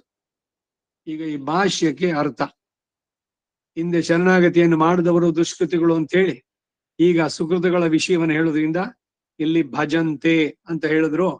ಶರಣಾಗತಿಯನ್ನು ಮಾಡಿ ಭಜಂತೆ ಉಪಾಸಿಸುತ್ತಾರೆ ಎಂದು ವ್ಯಾಖ್ಯಾನ ಮಾಡತಕ್ಕದ್ದೇ ನ್ಯಾಯ ಎಂದು ಭಾಷ್ಯವನ್ನು ಬರೀತಾರೆ. 18ನೇ ಅಧ್ಯಾಯದ 62ನೇ ಮತ್ತು ಚರ್ಮ ಶ್ಲೋಕ, ಅದು 66ನೇದು, ಆ ಶ್ಲೋಕದಲ್ಲಿ ಈ ಅಭಿಪ್ರಾಯ ವ್ಯಕ್ತವಾಗಿದೆ ಎಂದು. ಸುಕೃತಿನಃ ಅಂದರೆ ಪುಣ್ಯಕರ್ಮಾಣಃ, ಪುಣ್ಯಕರ್ಮವನ್ನು ಮಾಡಿದವರು ಮಾಂ ನನ್ನನ್ನ ಶರಣಮುಪಗಮ್ಯ ಶರಣವನ್ನ ಹೊಂದಿ ಮಾಮೇವ ಭಜಂತೆ ನನ್ನನ್ನೇ ಉಪಾಸನೆ ಮಾಡ್ತಾರೆ. ತೇಚ ಅವರುಗಳಾದ್ರು ಸುಕೃತ ತಾರತಮ್ಯದಿಂದ ಚತುರ್ವಿಧಾಹ 4 ಬಗೆಯವರು. ಅಂದರೆ ಸುಹೃದ ಗರೀಯಸ್ತ್ವೇನ, ಸುಹೃದದ ಆಧಿಕ್ಯದಿಂದ ಉಂಟಾದ ಪ್ರತಿಪತ್ತಿ ವೈಶೇಷ್ಯಾತ್, ಮನೋರಥ ವಿಷಯ ಜ್ಞಾನ ವಿಶೇಷದಿಂದ ಫಲಾಕಾಂಕ್ಷೆಯ ತಾರತಮ್ಯವೇ ಪ್ರತಿಪತ್ತಿ ವಿಶೇಷಕ್ಕೆ ಕಾರಣ. ಉತ್ತರೋತ್ತರಾತ್, ಉತ್ತರೋತ್ತರ ಹೇಳಲ್ಪಟ್ಟವರಿಗಿಂತ ಅಧಿಕತಮ ಭವಂತಿ, ಶ್ರೇಷ್ಠರು ಎನಿಸ್ತಾರೆ. 4 ಜನರು ಶರಣಾಗತರಾಗಿ ಶ್ರದ್ಧೆಯಿಂದ ಉಪಾಸನೆ ಮಾಡುವವರೇ ಸರಿ. ಪೂರ್ವಜನ್ಮ ಆರ್ಜಿತ ಸುಕೃತ ತಾರತಮ್ಯ ಭೇದದಿಂದ ಫಲೇಚ್ಛಾದಲ್ಲಿ ಭೇದ, ಅದರ ತಾರತಮ್ಯದಿಂದಲೇ ವೈಶೇಷ್ಯವು. ಉತ್ತರೋತ್ತರ ಅಧಿಕ ತಮರು ಅಂತ ಹೇಳಿದ್ರು. ಈ 4 ಜನರಲ್ಲಿ ಆರ್ತರು, ಅರ್ಥಾರ್ಥಿಗಳು, ಕಾಮ್ಯ ಫಲಾರ್ಥಿಗಳು. ಈ ಆರ್ತನು ಅರ್ಥಾರ್ಥಿಯು ಸಹ ಪ್ರವೃತ್ತಿ ಧರ್ಮವನ್ನು ಅನುಷ್ಠಿಸುವ ಸುಕೃತಿಗಳಾದಂತಹ ಪರಮಾತ್ಮ ಉಪಾಸಕರು.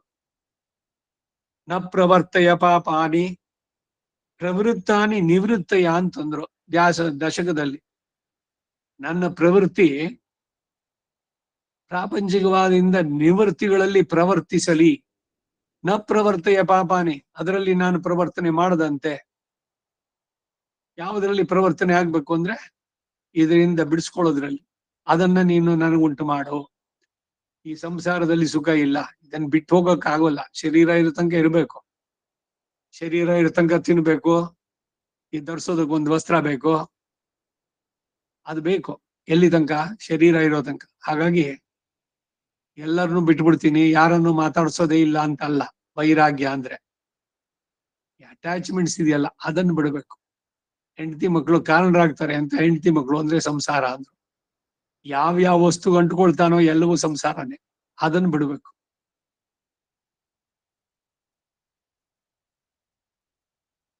ಪ್ರತಿಪತ್ತಿ ವೈಶೇಷ್ಯಾತ್, ಮನೋರಥ ವಿಷಯ ಜ್ಞಾನ ವಿಶೇಷದಿಂದ ಫಲಾಕಾಂಕ್ಷೆಯ ತಾರತಮ್ಯವೇ ಪ್ರತಿಪತ್ತಿ ವಿಶೇಷಕ್ಕೆ ಕಾರಣ. ಉತ್ತರೋತ್ತರ ಹೇಳಲ್ಪಟ್ಟವರಿಗಿಂತ ಅಧಿಕತಮ ಭವಂತಿ, ಶ್ರೇಷ್ಠರು ಅನ್ಸ್ತಾರೆ.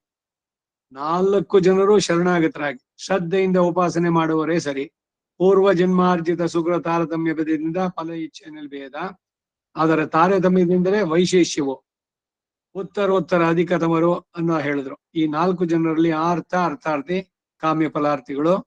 ಈ ಆರ್ತನು ಅರ್ಥಾರ್ಥಿಯು ಸಹ ಪ್ರವೃತ್ತಿ ಧರ್ಮವನ್ನು ಅನುಷ್ಠಿಸೋದು. ಅದರಿಂದ ಸುಕೃತಿಗಳಾದ ಪರಮಾತ್ಮ ಉಪಾಸಕರು. ಜಿಜ್ಞಾಸು ಜ್ಞಾನಿ ಸಹ ನಿವೃತ್ತಿ ಧರ್ಮವನ್ನು ಅನುಷ್ಠಿಸುವ ಸುಕೃತಿಗಳಾದ ಪರಮಾತ್ಮ ಉಪಾಸಕರು. ಪ್ರವೃತ್ತಿ ಪುನರಾವೃತ್ತಿ, ನಿವೃತ್ತಿ ಪರಮಾಗತಿ ಎಂದು 219:4 ವ್ಯಾಸರು ಹೇಳಿರುವ ಹಾಗೆ. ಮಹಾಭಾರತ ಯದಿಹ ಅತ್ ಯದ್ ತದನ್ಯತ್ರ, ನಾಸ್ತಿ ಅದು ಬೇರೆ ಕಡೆನೇ ಇಲ್ಲ. ಇದು ಮಹಾಭಾರತದ ಹಿರಿಮೆ. ಮಹಾಭಾರತದಲ್ಲಿ ಎಲ್ಲಾನು ನೋಡ್ಬೋದು. ಅಲ್ಲಿ ಹೇಳಿದ್ದ ಇರೋದು ಬೇರೆ ಎಲ್ಲೂ ಸಿಗೋಲ್ಲ. ಹೇಳಿರೋದಾದ್ರೆ ಎಲ್ಲಾರು ಆಗ್ಬೋದು, ಉಪನಿಷತ್ ಆಗ್ಬೋದು, ಇನ್ಯಾವುದೋ ಕತೆ. ಮಹಾಭಾರತದ ರಾಮಾಯಣವೂ ಬರುತ್ತೆ ಹಾಗೆ. ಯದಿ ಆಸ್ತಿ ತದನ್ಯತ್ರ ಎನ್ನೇಹ ಅಸ್ತಿ ನ ತತ್ ಕ್ವಚಿತ್ ಮಾತು. ಜಿಜ್ಞಾಸು ಜ್ಞಾನಿಗಳಾದರೂ ಪರಮಗತಿಯಾದ ಪರಬ್ರಹ್ಮ ಅನುಭವವನ್ನು ಹೊಂದುವವರು. ಮುಂದೆ 8ನೇ ಅಧ್ಯಾಯದಲ್ಲಿ ಈ 2 ವಿಧ ಸುಕೃತಿಗಳಿಗೂ ಇರುವ ವೈಲಕ್ಷಣ್ಯವನ್ನ ಬಹಳ ಸ್ವಾರಸ್ಯವಾಗಿ ತೋರಿಸ್ತಾರೆ. ಜಿಜ್ಞಾಸುವ ಜ್ಞಾನಿಯು ಕಾಮ್ಯ ಫಲಾರ್ಥಿಗಳಲ್ಲ.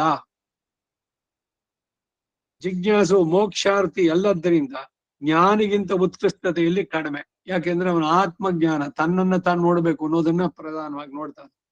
ಆದ್ದರಿಂದ ಕ್ರಮ ಹೇಗೆ ಅಂದ್ರೆ ಆರ್ಥ, ಅರ್ಥಾರ್ಥಿ, ಜಿಜ್ಞಾಸು, ಜ್ಞಾನಿ. ಆದ್ರೆ ಮೂಲದಲ್ಲಿ ಕ್ರಮ ವ್ಯತ್ಯಾಸ ಇದೆಯಲ್ಲ. ಉತ್ತರೋತ್ತರಾಧಿಕಾಹ ಎಂದು ಹೇಳಲು ಹೇಗಾಗತ್ತೆ ಅಂದ್ರೆ ಅರ್ಥದಿಂದಲೇ ಕ್ರಮ ಏರ್ಪಡೋದ್ರಿಂದ ಛಂದಸ್ಸಿಗಾಗಿ ಕ್ರಮ ವ್ಯತ್ಯಾಸ ಇದೆ. ಆರ್ತೋ ಜಿಜ್ಞಾಸುರ್ ಅರ್ಥಾರ್ಥಿ ಜ್ಞಾನಿ ಚ ಭರತರ್ಷಭ. ನೋಡಿ ಎಷ್ಟೆಲ್ಲ ಏನೆಲ್ಲ ಪ್ರಶ್ನೆಗಳು ಬರ್ಬೋದು. ಈಗ ಸೀಕ್ವೆನ್ಸು ಆರ್ಥ ಆದ್ಮೇಲೆ ಯಾರು ಬರ್ಬೇಕು? ಅರ್ಥಾರ್ಥಿ ಬರಬೇಕು, ಆಮೇಲೆ ಜಿಜ್ಞಾಸು, ಆಮೇಲೆ ಜ್ಞಾನಿ. ಇಲ್ಲಿ ಶ್ಲೋಕದಲ್ಲಿ ಆರ್ತೋ ಜಿಜ್ಞಾಸು ಅರ್ಥಾರ್ಥಿ ಜ್ಞಾನಿ ಚ ಭರತರ್ಷಭ ಅಂದ್ರು. ಅದಕ್ಕೂ ಕೂಡ ಸಂದೇಹಕ್ಕೆ ಉತ್ತರ. ಕ್ರಮ ಅರ್ಥದಿಂದ ಬರಬೇಕಾದ್ದು. ಪದಗಳನ್ನ ಶ್ಲೋಕಗಳಲ್ಲಿ ಛಂದೋಬದ್ಧವಾಗಿ ಬರಲಿ ಅಂತ ಬರೆದಿರ್ತಾರೆ. ಈಗ ನ ವಾಸುದೇವ ಭಕ್ತಾನಾಮ ಶುಭಂ ವಿದ್ಯತೆ ಕ್ವಚಿತೆ, ನಕಾರ ಬಿಟ್ಬಿಟ್ರೆ ಏನಾಗುತ್ತೆ? ಸೊ ಅರ್ಥ ಪ್ರಧಾನವಾಗಬೇಕು. ಕದಾ ಪುನಃ ಶಂಕರ ತಾಂಗ ಕಲ್ಪಕ ಧ್ವಜಾರವಿಂದ ಅಂಕುಶ ವಜ್ರ ಲಾಂಛನ ತ್ರಿವಿಕ್ರಮತ್ವ ಚರಣಾಂಬುಜದ್ವಯ ಮದೀಯ ಮೂರ್ಧಾನಂ ಅಲಂಕರಿಷ್ಯತಿ. ಅಲಂಕರಿಷ್ಯತಿ ಅದು ಅನ್ವಯ ಏನು ಅಂದ್ರೆ ಕದ ಅನ್ನೋದು ಕಡೆನಲ್ಲಿ ಬರ್ಬೇಕು. ಯಾವಾಗ? ನನ್ನ ತಲೆಯನ್ನ ನಿನ್ನ ಜೀವ ಚರಣಗಳು ಬರೋದು ನನ್ನ ತಲೆ ಮೇಲೆ ನೀನ್ ಅನುಗ್ರಹಿಸೋದು ಯಾವಾಗ? ಕದ ಕದ ಅಂತ ಶ್ಲೋಕ ಅಲ್ಲಿ ಚಂದೋಬದ್ಧ ಬರ್ಬೇಕು ಅಂತ ಮೊದಲು ಕದ ಹಾಕಿದ್ರು. ಅನ್ವಯದಲ್ಲಿ ಬರ್ಬೇಕಾದ್ರೆ ಕಡೆನಲ್ಲಿ ಅದು ಬರುತ್ತೆ. ಹೀಗೆ ಅಂತ ಇಲ್ಲಿ ಹೇಳ್ತಾ ಇದ್ದಾರೆ.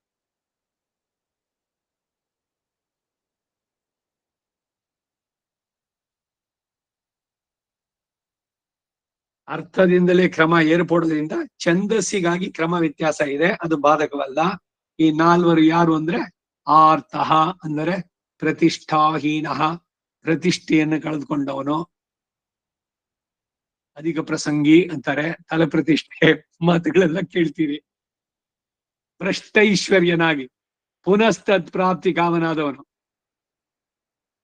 ಮನ್ನಣೆಯ ದಾಹ ಎಲ್ಲಕ್ಕೂ ತೀಕ್ಷ್ಣತಮ, ತಿನ್ನುವುದಾದ ಆತ್ಮವನೇ ಮಂಕುತಿಮ್ಮ. ಅನ್ನದಾತುರಕ್ಕಿಂತ ಚಿನ್ನದಾತುರ ತೀಕ್ಷ್ಣ, ಚಿನ್ನದಾತುರಕ್ಕಿಂತ ಹೆಣ್ಣು ಗಂಡಲವೋ.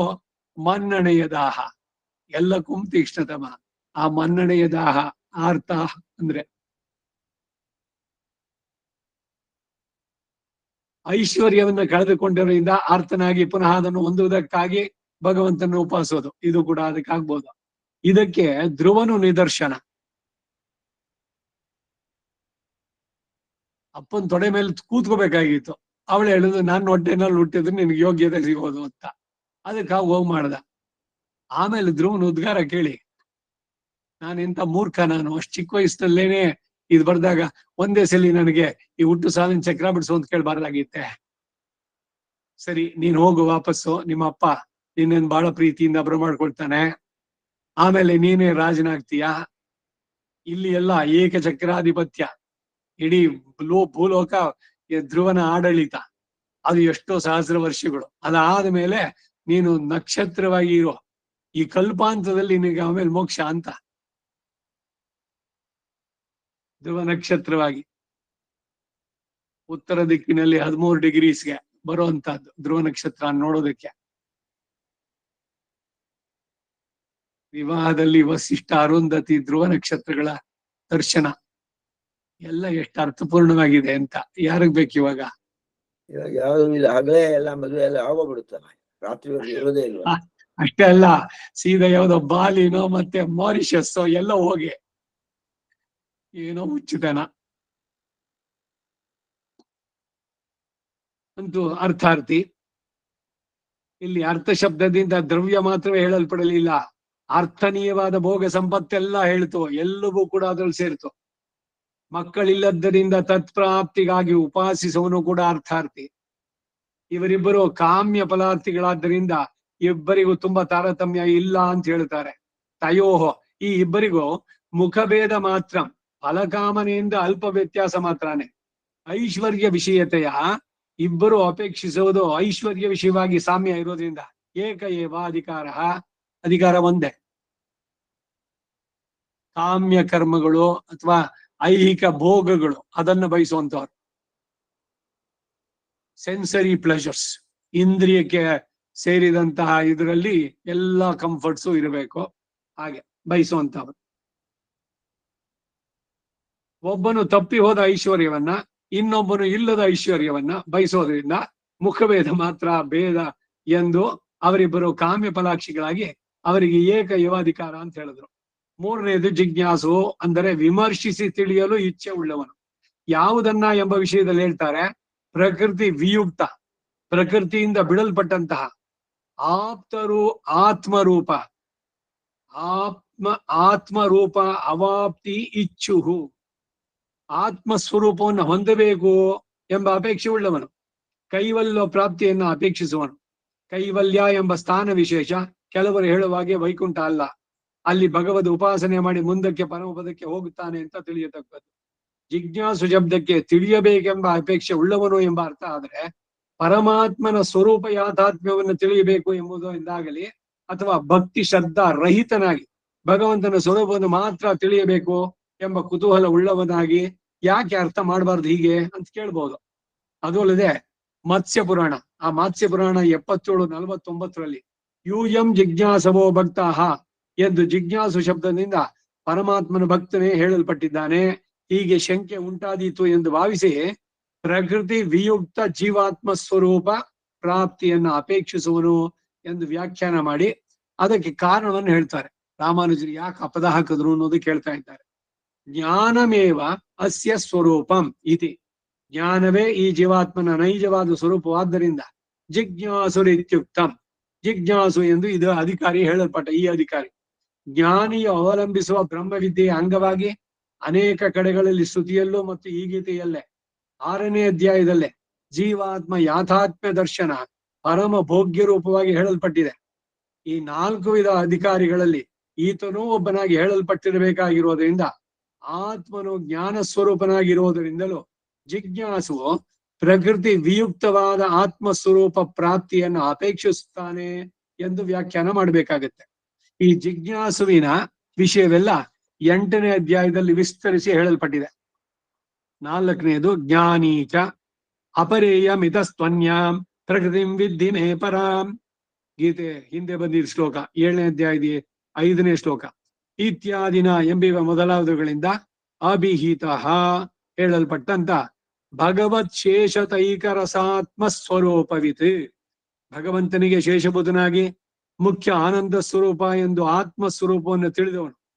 ಪ್ರಕೃತಿ ವಿಯುಕ್ತ ಕೇವಲ ಆತ್ಮನ್ಯ ಪರ್ಯವಸ್ಯನ್, ಆತ್ಮನಿ ಪರ್ಯವಸ್ಯನ್, ತನ್ನ ಆತ್ಮವು ಪ್ರಕೃತಿ ವಿಯುಕ್ತ ದಿಶೆಯಲ್ಲಿ ಮಹಾಜ್ಞಾನ ಸ್ವರೂಪನೆಂದು ತಿಳಿದು ಆತ್ಮ ಸ್ವರೂಪವನ್ನ ಸಾಕ್ಷಾತ್ಕರಿಸುವುದರಲ್ಲೇ ನಿಂತು ಬಿಡದೆ ಭಗವಂತಂ ಪ್ರೇಪ್ಸುಹು, ಭಗವಂತನನ್ನ ಪ್ರಾಪ್ಯವಾಗಿ ಹೊಂದತಕ್ಕದ್ದು ಎಂದು ಭಗವಂತನನ್ನೇ ಪರಮಂ ಪ್ರಾಪ್ಯಂ ಇತಿ ಮನ್ಮಾನಃ, ಪರಮ ಪ್ರಾಪ್ಯವನ್ನಾಗಿ ತಿಳಿದವನು. ಇಲ್ಲಿ ಭಗವಂತಮೇವ ಅಂತ ಹೇಳಿದ್ರಿಂದ ಈ ಜ್ಞಾನಿಗೆ ವಿಳಂಬ ಇಷ್ಟ ಇಲ್ಲ. ಶೀಘ್ರದಲ್ಲೇ ದೇಹಾವಸಾನದಲ್ಲೇ ಪರಮಾತ್ಮನನ್ನು ಹೊಂದಬೇಕು ಎಂಬ ಕುತೂಹಲ ಉಂಟು ಎಂಬುದು ಸೂಚಿತ. ಇಲ್ಲಿ ಪ್ರಕೃತಿ ವಿಯುಕ್ತ ಕೇವಲ ಆತ್ಮನ್ಯ ಅಪರ್ಯವಸ್ಯನ್ನೇ, ಆತ್ಮನಿ ಅಪರ್ಯವಸ್ಯನ್ನೇ ಎಂದು ಜ್ಞಾನಿಯ ವಿಷಯದಲ್ಲಿ ವ್ಯಾಖ್ಯಾನ ಮಾಡಿರೋದ್ರಿಂದ ಜ್ಞಾನಿಗೆ ಕರ್ಮಯೋಗ ಮೂಲಕವಾಗಲಿ ಅಥವಾ ಅದರೊಂದಿಗೆ ಜ್ಞಾನ ಯೋಗದ ಸಹಾಯದಿಂದ ಆತ್ಮಾವಲೋಕನ ಪ್ರಾಪ್ತಿ ಅವಶ್ಯಕ ಎಂದು ಹಿಂದೆ ಹೇಳಿದ್ದನ್ನ ಜ್ಞಾಪಿಸ್ತಾ ಇದ್ದಾರೆ. ಈ 4 ವಿಧ ಸುಕೃತಿಗಳು ಪರಮಾತ್ಮನಲ್ಲಿ ಶರಣಾಗತಿಯನ್ನ ಮಾಡಿ ಪರಮಾತ್ಮನನ್ನೇ ಉಪಾಸಿಸೋದ್ರಿಂದ ಇವರೆಲ್ಲರೂ ಭಕ್ತಿಯೋಗನಿಷ್ಠರು. ಈ 4 ಭಕ್ತಿಯೋಗನಿಷ್ಠರಲ್ಲಿ ಜ್ಞಾನಿಯೊಬ್ಬನೇ ಮೋಕ್ಷ ಬೇಕು ಅನ್ನೋನು. ಇತರ 3 ತರಗತಿಯವರು ಮೋಕ್ಷೇತರ ಫಲಗಳನ್ನ ಅಪೇಕ್ಷಿಸ್ತಾರೆ ಅಂತ ತಿಳಿಯತಕ್ಕದ್ದು. ಅರ್ಥಾರ್ಥಿ ಜಿಜ್ಞಾಸುಗಳು ಯಾವ ಫಲಗಳನ್ನು ಕೋರ್ತಾರೆ ಅಂದ್ರೆ ಫಲದ ಇಚ್ಛೆಯಲ್ಲಿ ವ್ಯತ್ಯಾಸ ಎಂಬುದನ್ನ ವ್ಯಕ್ತವಾಗಿ ವಾಕ್ಯದಲ್ಲಿ ತೋರಿಸಿದ್ದಾರೆ.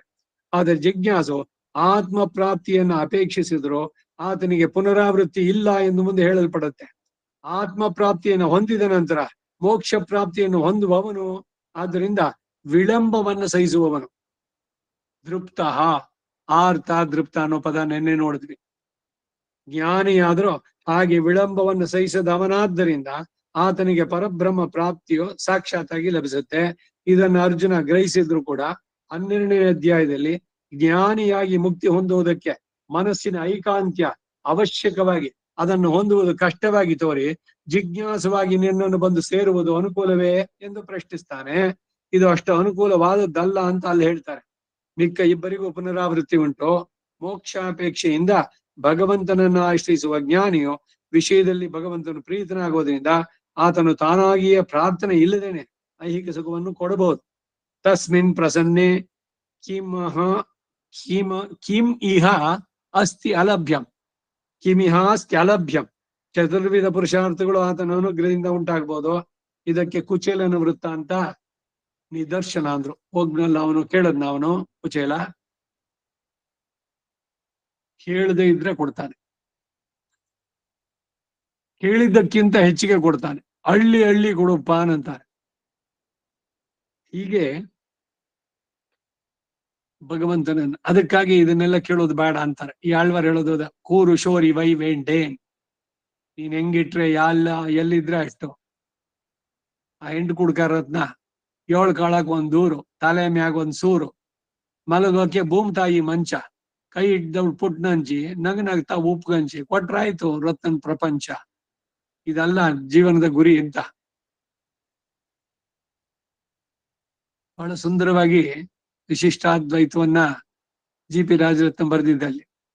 ಸೊ ಎಲ್ಲ ಏನೇನು ಬರುತ್ತೋ ಇದ್ರ ಬಗ್ಗೆ ಒಂಥರ ಏನು ಆಹಾ ನನಗೆಲ್ಲ ಇದೆ ಅಂತಾನೂ ಇಲ್ಲ, ಅಯ್ಯೋ ನನಗಿಲ್ವಲ್ಲ ಕೊರಗೂ ಇಲ್ಲ.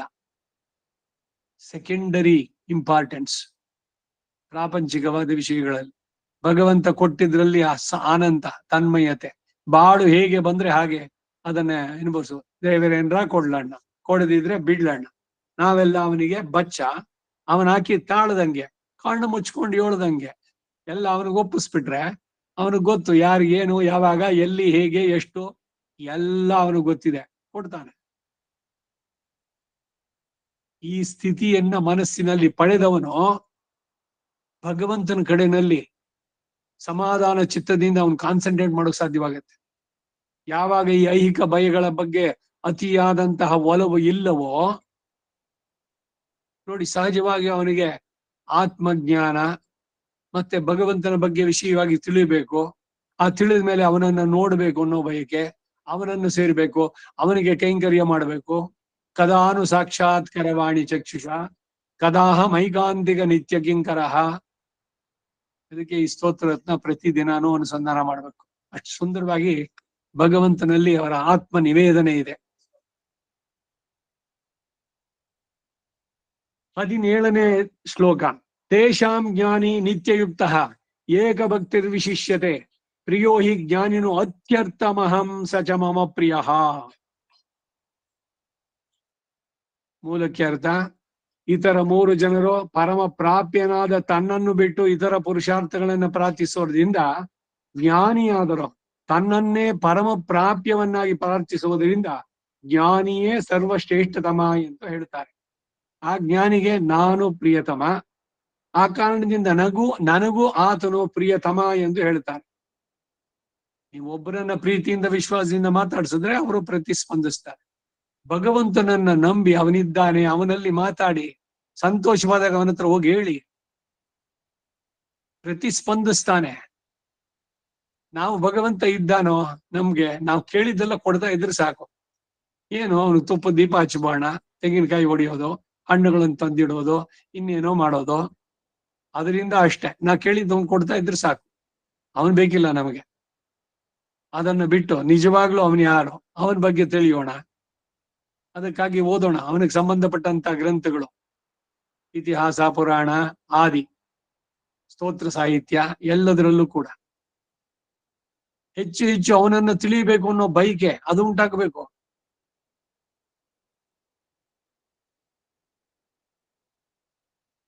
ಅವನು ವಿಶಿಷ್ಯತೆ, ಮೋಕ್ಷಾರ್ಥಿಯಾಗಿರುವ ಪ್ರಪನ್ನ ಹೆಚ್ಚು ಮಹಿಮೆ ಉಳ್ಳವನು, ವಿಶೇಷವನ್ನು ಹೊಂದವನು. ಯಾವ ಕಾರಣದಿಂದ?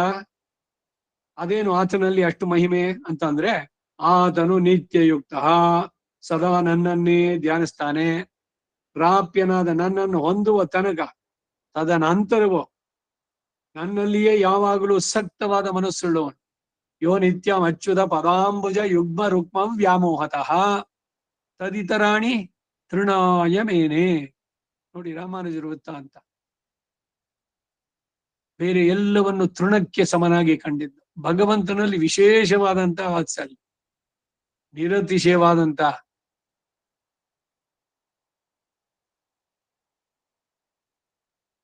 ಇದರಿಂದ ಇತರ 3 ಹಾಗಲ್ಲ ಇವನು ಅನ್ನೋದು ಹೇಳಿದಾಯ್ತು. ಇವರು ಮನೋರಥ ಪ್ರಾಪ್ತಿ ಉಂಟಾಗುವವರೆಗೂ ಧ್ಯಾನಿಸ್ತಾರೆ. ಪ್ರಾಪ್ತ ಕಾಮರಾದ ಒಡನೆಯೇ ಧ್ಯಾನದಿಂದ ನಿವೃತ್ತಿಯನ್ನು ಅಂತಾರೆ. ಈಗ ದೇವರನ್ನೇನೋ ಬಯಸ್ತಿದ್ರಿ ನೀವು, ಬಹಳ ಸಿನ್ಸಿಯರ್ ಆಗಿ ಪೂಜೆ ಮಾಡಿ, ಏನವತ್ತು ತುಪ್ಪದ ದೀಪ ಹಚ್ಚಿ, 1 ಕಡ್ಡಿ ಹಚ್ಚೋ ಬದಲು 4 ದೀಪ ಹಾಕಿ, ಗಂಧದ ಕಡ್ಡಿ ಹಚ್ಚಿ ಎಲ್ಲ ಮಾಡಿ ಆಯ್ತು. ನಿಮ್ಗೆ ಏನ್ ಬೇಕೋ ಅದನ್ನ ಅವನು ಕೊಟ್ಟ, ಆಮೇಲೆ ಅವ್ನು ಜ್ಞಾಪಿಸ್ಕೊಳ್ತೀರೇನು? ಉಪಾಧ್ಯಾಯಾಶ್ಚ ವೈದ್ಯಾಶ್ಚ ಕಾರ್ಯ ಅಂತೆ ಅಪ್ರಯೋಜಕ. ಅದ್ರ ಜೊತೆಗೆ ಭಗವಂತನು ಸೇರ್ಸ್ಕೋಬಹುದು ಈ ಕೆಟಗರಿನವ್ರಿಗೆ. ಇವ್ರ ಕೆಲಸ ಆದ್ಮೇಲೆ ಭಗವಂತ ಬೇಕಾ? ಇಕ್ಕಟ್ಟು ಎಲ್ಲ ಪಣ್ಣ ಕಾಚಿ. ಏನಾದ್ರು ಕೆಲಸ ಆಗ್ಬೇಕು ಅಂತಿದ್ರೆ ಏನ್ ಶ್ರದ್ಧೆ, ಏನ್ ಭಕ್ತಿ. ಅವಾಗ ಹರಕೆ ಹೊತ್ಕೊಬೇಡ. ಮೇಲ್ಕೋಟೆನಲ್ಲಿ 350 ಮೆಟ್ಲಿದೆ ನರಸಿಂಹನಿಗೆ, ಮೆಟ್ಟಲ್ ತೆಂಗಿನಕಾಯಿ ಹೊಡ್ಸ್ಕೊಂಡ್ ಬಂದ್ಬಿಡೋದು. ದಿವ್ಸಲ್ಲಿ ಹೋಗಿ ಹೊಡಿತೀರೇನು? ಕೆಲಸ ಆದ್ಮೇಲೆ ಮರ್ತ್ ಬಿಡಿ. ಉಪಾಧ್ಯಾಯ ವೈದ್ಯ ಗಣಿಕಾ ಕ್ವಣಿಕಾಶ್ಚೈವ ನದಿ ತೀರೆ ನಾವಿಕಾಹ ಉಪಾಧ್ಯಾಯ ವೈದ್ಯಾಶ್ಚ ಪುರೋಹಿತ ಎಲ್ರು ಈ ಕೆಟಗರಿಗೆ ಸೇರೋದು. ಅವ್ರ ಕೆಲಸ ಮುಗ್ದಲೆ ಡಾಕ್ಟರ್ ಹತ್ರ ಹೋದ್ರಿ, ಅವ್ರು ಬರ್ಕೊಟ್ರು, ಔಷಧಿ ತಗೊಂಡ್ರಿ, ಗುಣ ಆಯ್ತು, ಆಮೇಲೆ ಡಾಕ್ಟರ್ ನೆನ್ಸ್ಕೊಳ್ತೀವ, ಫೀಸ್ ಕೊಟ್ಟಾಯ್ತಲ್ಲ ಮುಗೀತ. ಇನ್ನೊಂದ್ಸಲಿ ಆಮೇಲೆ ಡಾಕ್ಟ್ರೇ ಅಯ್ಯೋ ಹಿಂಗಾಗ್ಬಿಟ್ಟಿತ್ತು ಅವ್ರ ಹತ್ರ. ಈ ಪುರೋಹಿತರ ಕಥೆನೂ ಅಷ್ಟೇನೆ, ಎದುರುಗಡೆ ಬಂದ್ರು ಅವ್ರನ್ನ ಮಾತಾಡ್ಸಲ್ಲ. ಇವ್ರ ಕೆಲಸ ಆಗ್ಬೇಕಾದ್ರೆ ಮಾಮ ಖಾರ ಹಂಚ್ಬಿಡ್ರೆ ಬೇಗ ಬಂದ್ರು.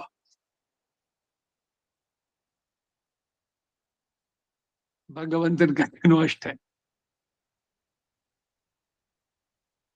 ಅವ್ರ ಕೆಲಸ ಆದ್ಮೇಲೆ ಅವನ್ ಬೇಕಿಲ್ಲ.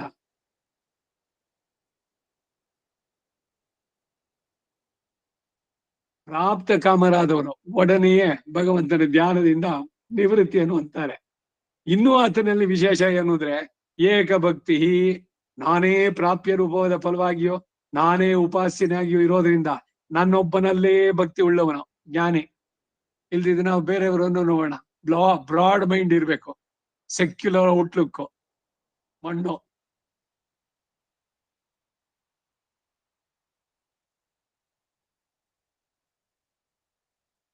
ಇತರರಾದರೂ ತಮ್ಮ ಮನೋರಥ ಫಲದಲ್ಲೂ ವಿಶ್ವಾಸವೋ ನನ್ನಲ್ಲೂ ಭಕ್ತಿಯೋ, ಹೀಗೆ ಪ್ರತ್ಯೇಕವಾಗಿ ವಿಶ್ವಾಸವೋ ಎರಡರಲ್ಲೂ ಇದೆ. ಇವ್ರಿಗೆ ಕೈನಲ್ಲಿ ಬ್ರೆಡ್ ಇರ್ಬೇಕು, ತಿಂದಂಗೂ ಆಗ್ಬೇಕು, ಆ ಕ್ಯಾಟಗರಿ ಸೇರಿದವರು. You cannot have bread and eat it too ಅಂತ ಒಂದ್ ಗಾದೆ ಇಂಗ್ಲಿಷ್ ನಲ್ಲಿ. ಎರಡು ದೋಣಿನಲ್ಲಿ ಕಾಲಿಟ್ಟವರು. ಹೀಗೆ ನಿತ್ಯಯುಕ್ತ ನಾರಿಯೋ ಏಕಭಕ್ತಿ ಯಾಗಿಯೋ ಇರಲು ಕಾರಣ ಏನು ಅಂದ್ರೆ, ಯಾವ ಕಾರಣದಿಂದ? ಜ್ಞಾನಿನಃ, ಜ್ಞಾನಿಗೆ ಅಹಂ ನಾನು ಅತ್ಯರ್ಥಂ, ಇಷ್ಟು ಅಂತ ಹೇಳಲು ಸಾಧ್ಯವಿಲ್ಲದಷ್ಟು ಪ್ರಿಯ, ಪ್ರಿಯನು. ಆ ಕಾರಣದಿಂದಲೇ ಸಚ, ಆ ಜ್ಞಾನಿಯು ಕೂಡ ಮಮ, ನನಗೂ ಸಹ ಅತ್ಯಂತ ಪ್ರಿಯ, ಬಾಯಿಂದ ಇಷ್ಟು ಅಂತ ಹೇಳಲು ಸಾಧ್ಯವಲ್ಲದಷ್ಟು ಪ್ರಿಯ. ಇಂತಹ ಜ್ಞಾನಿ ಭಗವಂತನಿಗೆ ಅಂತವನು ಸಿಗ್ತಾನಾ ಅಂತ ಬಯಸ್ತಾನೆ.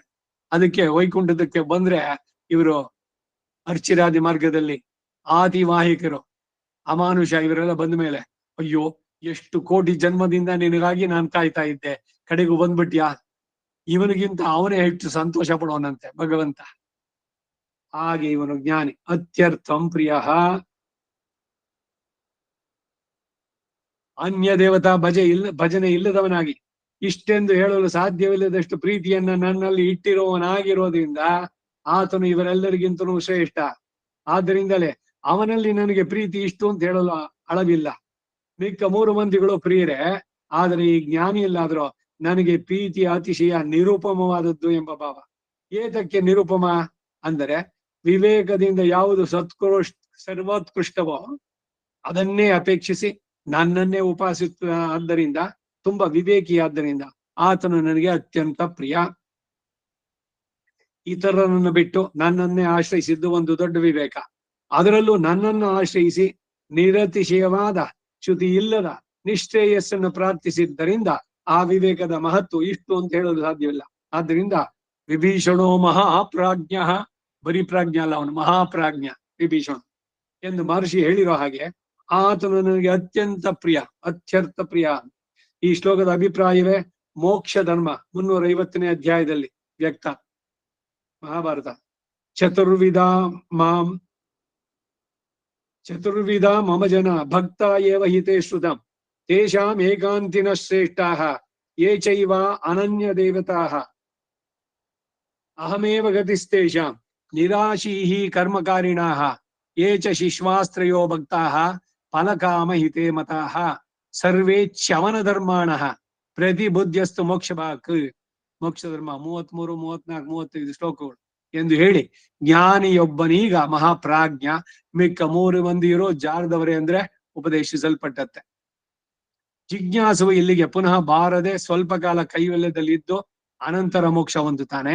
ಹೀಗಿರುವಾಗ ಆತನು ಚ್ಯವನ ಧರ್ಮ ಉಳ್ಳವನು ಹೇಗೆ ಎಂದು ಆಕ್ಷೇಪಿಸಿದ್ರೆ, ತತ್ಕಾಲದಲ್ಲಿ ಮೋಕ್ಷವಿಲ್ಲದೆ ಕೈವಲ್ಯ ಪ್ರಾಪ್ತಿ, ಆದ್ದರಿಂದ ಚ್ಯವನ ಧರ್ಮ ಉಳ್ಳವನು ಎಂದರೆ ಮೋಕ್ಷಕ್ಕಿಂತ ವಿಹೀನವಾದ ಪ್ರಾಪ್ತಿ ಉಳ್ಳವನು ಎಂಬ ಭಾವ.